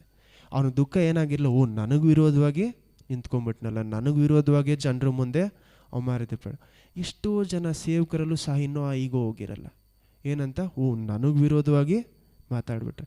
ಎಷ್ಟೋ ಜನ ವಿಶ್ವಾಸಿಗಳಲ್ಲಿ ಏನಿರಲ್ಲ, ನನಗೆ ಪ್ರವಾದನೆ ಇದೆ, ನನಗೆ ಈ ಪವರ್ ಇದೆ, ನನಗೆ ವಿರೋಧವಾಗಿ ಇವನು ಮಾತಾಡ್ಬಿಟ್ನಲ್ಲ, ಏನಂತ ಹೇಳ್ತಾರೆ, ಈ ಜಾಗಕ್ಕೆ ದೇವರು ನನ್ನ ಮುಂದೆನೇ ಏನು ಮಾಡ್ತಾರೆ, ಅವನ್ನ ಬೀಳಿಸ್ತಾರೆ, ಅದಾಗತ್ತೆ ಇದಾಗತ್ತೆ ಅಂತ. ದೇವರ ಆ ಒಂದು ಗುಣನೇ ಇಲ್ಲದೆ ಎಷ್ಟೋ ಜನ ಏನು ಮಾಡ್ತಾರೆ, ಬಾಳ್ತಾ ಇರ್ತಾರೆ. ಅವರಲ್ಲಿ ಅಭಿಷೇಕ ಇರುತ್ತೆ, ನಾನು ಇಲ್ಲ ಅಂತ ಹೇಳಿಲ್ಲ. ಎಜಿಕಿಯ ರಾಜನ ಮೇಲೆ ಏನಿದೆ, ಅಭಿಷೇಕ ಇದೆ. ಸೌಲ ಮೇಲೂ ಏನಿದೆ, ಅಭಿಷೇಕ ಇದೆ. ದಾವಿದ ಮೇಲೂ ಅಭಿಷೇಕ ಇದೆ. ಆ ಅಭಿಷೇಕ ಇರುವುದು ಮಾತ್ರ ನಿಮ್ಮನ್ನು ಸಪ್ರೇಟ್ ಮಾಡಲ್ಲ. ಅಭಿಷೇಕ ಇದ್ರೂ ನೋಡಿ, ಯೇಸು ಕ್ರಿಸ್ತನ ಮೇಲೆ ಏನಾಯಿತು, ಆ ಜಾಗದಲ್ಲಿ ಬ್ಯಾಪ್ಟಿಸಮ್ ಪಡ್ಕೊಂಡ ಮೇಲೆ ಪವಿತ್ರಾತ್ಮರ ಅಭಿಷೇಕ ಇಳಿತಾ ಇದೆ. ಹಲ್ಲೆಲೂಯಾ. ಅಭಿಷೇಕ ಇರುವುದು ಮಾತ್ರ ದೊಡ್ಡ ವಿಷಯ ಅಲ್ಲ.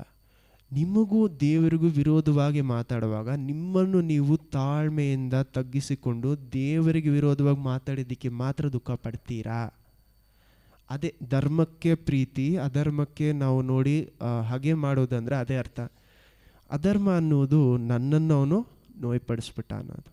ಧರ್ಮ ಅನ್ನೋದು, ದೇವರ ವಾಕ್ಯದ ಪ್ರಕಾರ ಧರ್ಮ ಅನ್ನೋದು ದೇವ್ರಿಗೆ ವಿರೋಧವಾಗಿ ಇವನು ಇಷ್ಟು ದೂಷಣೆಯಾಗಿ ಮಾತಾಡಿದಾನಲ್ಲ ಅಂತ. ನೋಡಿ, ನಾವು ನಮ್ಮ ಸೇವೆಯಲ್ಲಾಗಲಿ ನಮ್ಮ ಸಭೆಯಲ್ಲಾಗಲಿ ನಾವು ಯಾಕೆ ಇನ್ನೂ ಸಹ ಒಂದು ಫ್ಲರಿಶ್ಮೆಂಟ್ ಅಥವಾ ದೇವರು ಇನ್ನೂ ಬೆಳೆಸೋದು ನಮ್ಮಿಂದ ನೋಡೋಕ್ಕಾಗ್ತಾಯಿಲ್ಲ, ಆಶೀರ್ವಾದ ನೋಡೋಕ್ಕಾಗ್ತಾಯಿಲ್ಲ ಎಷ್ಟೋ ಕಡೆಯಲ್ಲಿ.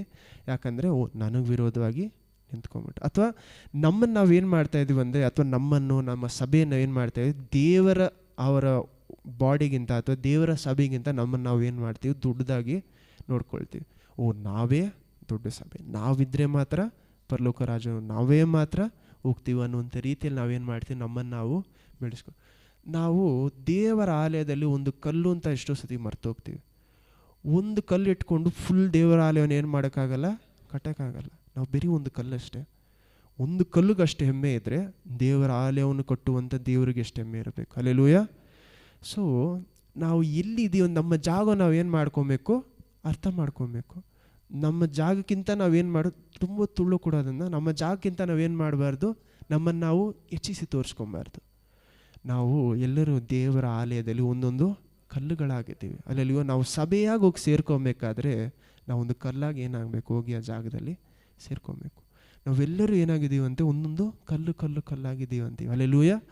ನಮ್ಮನ್ನು ಹೆಚ್ಚಿಸ್ಕೊಳ್ಳೋದು ಬಿಟ್ಟು ನಮಗೆ ವಿರೋಧವಾಗಿ ಮಾತಾಡಬೇಕಂದ್ರೆ ಅವ್ನು ನಮಗೆ ವಿರೋಧವಾಗಿ ಮಾತಾಡ್ತಾ ಇಲ್ಲ, ದೇವ್ರಿಗೆ ವಿರೋಧವಾಗಿ ಮಾತಾಡ್ತಾ ಇದ್ದಾನೆ ಅಂತ. ದೇವರೇ ನಿಮಗೆ ವಿರೋಧವಾಗಿ ಮಾತಾಡ್ತಾ ಅಂತ ನಮ್ಮಲ್ಲಿ ದುಃಖ ಬರಬೇಕು. ಅಲ್ಲೆಲೂಯ.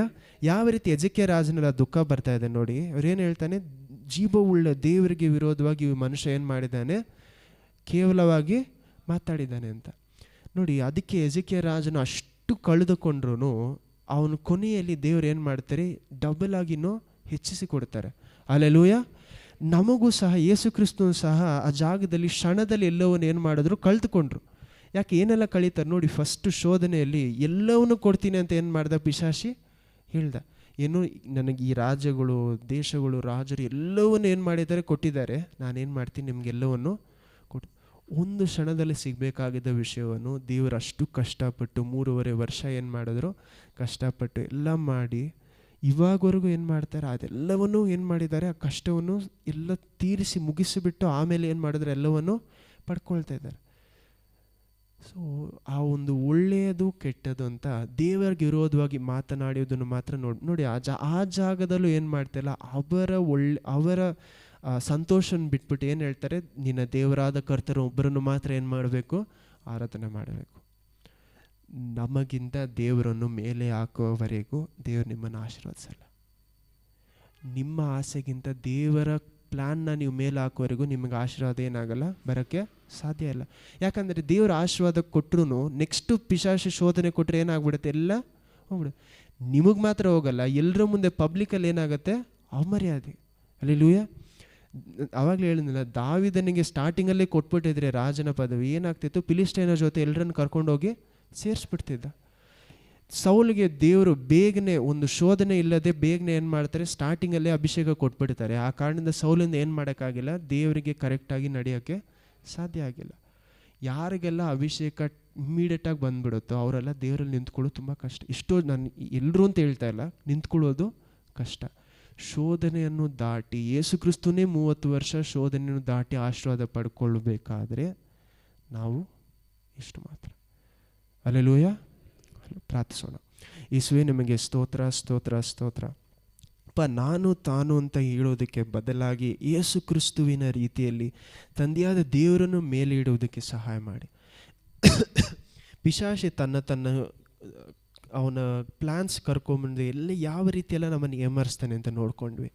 ಎಜೆಕಿಯ ರಾಜನ ಜೀವನದಲ್ಲಿ ಯಾವ ರೀತಿಯೆಲ್ಲ ಅವನು ವಿರೋಧವಾಗಿ ಬರಬೇಕಾದ್ರೆ ಎಷ್ಟೋ ರೀತಿಯಲ್ಲಿ ಬಂದು, ಹೌದಪ್ಪ ಸ್ತೋತ್ರ, ಎಷ್ಟೋ ರೀತಿಯಲ್ಲಿ ಬಂದು ಅವನ ಏಮಾರಿಸೋಕ್ಕೆ ಪ್ರಯತ್ನ ಪಟ್ಟರೂ ಸಹ ದೇವರೇ ನೀವು ಅಪ್ಪ ಎಲ್ಲವನ್ನು ಮೀರಿಸಿ ಅವ್ರನ್ನ ಸರಿಯಾದ ದಾರಿಯಲ್ಲಿ ನಡೆಸಿದ್ದಕ್ಕಾಗಿ ನಮಗೆ ಸ್ತೋತ್ರ.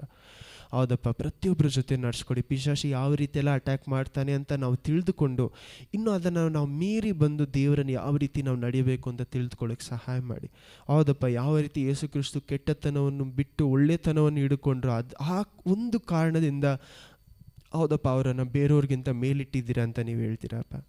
ಹೌದಪ್ಪ ಸ್ತೋತ್ರ. ಏನೋ ತಾನಂತ ಯೇಸು ಕ್ರಿಸ್ತು ದೇವಕುಮಾರನಂತ ನಿಮ್ಮ ಪಕ್ಕದಲ್ಲಿ ಬಂದು ಕುಳಿತುಕೊಂಡಿಲ್ಲ. ಅವರ ಕ್ರಿಯೆ ಆ ರೀತಿ ಇದ್ದಿದ್ದಕ್ಕೆ ಅವರ ಕೃಪೆಯೇ ಕಾರಣ. ಅದಕ್ಕಾಗಿ ಸ್ತೋತ್ರ. ಅವರ ಕೃಪೆಯಿಂದ ನಾವು ಸಹ ಆ ರೀತಿ ಬೆಳೆಯೋದಕ್ಕೆ ಸಹಾಯ ಮಾಡಿ. ನಿಮ್ಮ ಹತ್ರಿಂದ ಅವ್ರು ನಮ್ಮ ಬಲವನ್ನು ಪಡ್ಕೊಳ್ಳುವಂಥ ರೀತಿಯಲ್ಲಿ ಹೌದಪ್ಪ ನಾವು ಹೇಳ್ತೀವಲ್ಲ, ತಂದೆಯಾದ ದೇವರ ಪ್ರೀತಿಯು, ಪವಿತ್ರಾತ್ಮ, ಹೌದು ಯೇಸು ಕ್ರಿಸ್ತನ ಕೃಪೆಯು, ಪವಿತ್ರಾತ್ಮ ಅನ್ಯೋನ್ಯತೆ ಐಕ್ಯತೆ ಮೂಲಕ ಎಲ್ಲವನ್ನೂ ನಾವು ಯೇಸು ಕ್ರಿಸ್ತ ನಾಮದಲ್ಲಿ ಪಡ್ಕೊಳ್ಳೋದಕ್ಕೆ ಸಹಾಯ ಮಾಡಿಯಪ್ಪ. ಹೌದಪ್ಪ, ನಿಮ್ಮ ವಾಕ್ಯದಲ್ಲಿ ಇದೆಯಲ್ಲ, ಯೇಸು ಕ್ರಿಸ್ತನ ನಾಮದಲ್ಲಿ ನಾವು ನಿಮ್ಮ ಸಿಂಹಾಸನದ ಮುಂದೆ ಬರಬಹುದು ಅಂತ. ಆ ರೀತಿ ನಾವು ಬಂದು ನಿಂತ್ಕೊಳ್ಳೋದಕ್ಕೆ ನಿಮ್ಮ ಕೃಪೆಯ ಕರುಣೆಯ ಸಿಂಹಾಸನದ ಮುಂದೆ ನಾವು ನಿಂತ್ಕೊಳ್ಳುವಾಗ ನಮ್ಮನ್ನು ಸರಿಯಾದ ರೀತಿಯಲ್ಲಿ ನಡೆಸಿದ್ದಕ್ಕಾಗಿ ಸ್ತೋತ್ರ ಸ್ತೋತ್ರ ಸ್ತೋತ್ರ. ಕೃಪೆಯ ಕಾಲ ಅಂದರೆ ಬರೀ ಕರುಣೆ ತೋರಿಸುವಂಥ ಕಾಲ ಅದು ಮಾತ್ರ ಅಲ್ಲಪ್ಪ. ಕೃಪೆಯ ಕಾಲ ಅಂದರೆ ನೀವು ಹೌದಪ್ಪ, ಇದಕ್ಕೆ ಮುಂಚೆ ನಾವೆಲ್ಲರೂ ಅಪ್ಪ ನಮ್ಮ ಸ್ವಂತ ಬಲದಲ್ಲಿ, ನಮ್ಮ ಸ್ವಂತ ವಿಷಯಗಳೇ, ನಾವು ಸ್ವಂತ ಬಲದಲ್ಲಿ ನಿಮ್ಮ ದಾರಿಯಲ್ಲಿ ನಡಿಬೇಕಾಗಿತ್ತು. ಆದರೆ ಕೃಪೆಯ ಕಾಲಕ್ಕೆ ಅರ್ಥ ಏನಂದರೆ ಹೌದಪ್ಪ ಸ್ತೋತ್ರ, ಯೇಸು ಕ್ರಿಸ್ತುವಿನ ಬಲದಲ್ಲಿ ಹೌದಪ್ಪ ನಿಮ್ಮ ದಾರಿಯಲ್ಲಿ ನಡೆಯೋದಕ್ಕೆ ಇವಾಗ ಸಹಾಯ ಮಾಡಿದರೆ ಅದಕ್ಕಾಗಿ ಸ್ತೋತ್ರ. ನಿಮ್ಮ ಬಲದಲ್ಲಿ ನಾವು ನಡೆಯೋಕ್ಕೆ ಸಹಾಯ ಮಾಡಿ. ಹೌದಪ್ಪ, ಕೃಪೆಯ ಕಾಲವು ನಾವು ಏನೋ ತಾನಂತ ತಗೊಳ್ಳೋದಂತೆ ಕೃಪೆಯ ಕಾಲಕ್ಕೆ ಅರ್ಥ ಇದನ್ನು ನಾವು ಅರ್ಥ ಮಾಡ್ಕೊಂಡು ನಿಮ್ಮ ಬಲದಲ್ಲಿ ನಡೆಯೋಕ್ಕೆ ಸಹಾಯ ಮಾಡ್ತೀರಾ ಅನ್ನೋದು ನಾವು ತಿಳ್ಕೊಳ್ಳೋಕ್ಕೆ ಸಹಾಯ ಮಾಡಿಯಪ್ಪ. ಇಂದು ಎಂದು ಮಾದೇ ದೇವರ ಆಶೀರ್ವದಿಸಿ ಪಿಶಾಚಿ ಎಲ್ಲ ತಂತ್ರೋಪಗಾಯಗಳಿಂದ ನಮ್ಮನ್ನು ಸರಿಯಾದ ದಾರಿಯನ್ನು ನಡೆಸಿದ್ದಕ್ಕಾಗಿ ಸ್ತೋತ್ರ ಸ್ತೋತ್ರ ಸ್ತೋತ್ರ. ಇನ್ನೊಂದು ಮಾದಿದ್ರೆ ಆಶ್ರಯಿಸಿ, ಒಳ್ಳೆ ಜ್ಞಾನವನ್ನು ಬುದ್ಧಿ ಕೊಡಿ. ಪಿಶಾಚಿ ಯಾವ ರೀತಿ ಎಲ್ಲ ಅಟ್ಯಾಕ್ ಮಾಡ್ತಾನೆ ಅಂತ ನಮ್ಮ ಕಣ್ಗಳನ್ನು ಓಪನ್ ಆಗಿ ಇಟ್ಕೊಂಡು ಉಪವಾಸದಲ್ಲಿ ನಾವು ಪ್ರಾರ್ಥನೆ ಮಾಡುವಾಗ, ಒಂದು ವಿಷಯಕ್ಕೋಸ್ಕರ ಎಡಬಿಡದೆ ಪ್ರಾರ್ಥನೆ ಮಾಡುವಾಗ ನೀವು ಪ್ರತಿಯೊಬ್ಬರನ್ನ ನಡೆಸ್ತೀರ. ಅದಕ್ಕಾಗಿ ಸ್ತೋತ್ರ. ಎಲ್ಲರ ಪ್ರಾರ್ಥನೆ ನೀವು ಕೇಳಿ ನಿಮ್ಮ ಕೃಪೆಯಿಂದ ಪ್ರತಿಯೊಬ್ಬರನ್ನ ನಡೆಸಿ. ನಿಮ್ಮ ಕೃಪೆ ಸಿಂಹಾಸನದ ಮುಂದೆ ನಿಂತ್ಕೊಂಡು ನಾವೆಲ್ಲರೂ ಕೇಳೋದು ಈ ಒಂದು ವಿಷಯ, ನಿಮ್ಮ ಕೃಪೆ ಕೊಡಿ, ನಿಮ್ಮ ದಯೆಯನ್ನು ನಮ್ಮ ದಯಪಾಲಿಸೋದಕ್ಕಾಗಿ ನಿಮಗೆ ಸ್ತೋತ್ರ. ಎಲ್ಲವನ್ನು ಯೇಸು ಕ್ರಿಸ್ತ ನಾಮದಲ್ಲಿ ಬೇಡಿ ಒಂದು ದೇವ ತಂದೆಯೇ, ಆಮೇನ್, ಆಮೇನ್.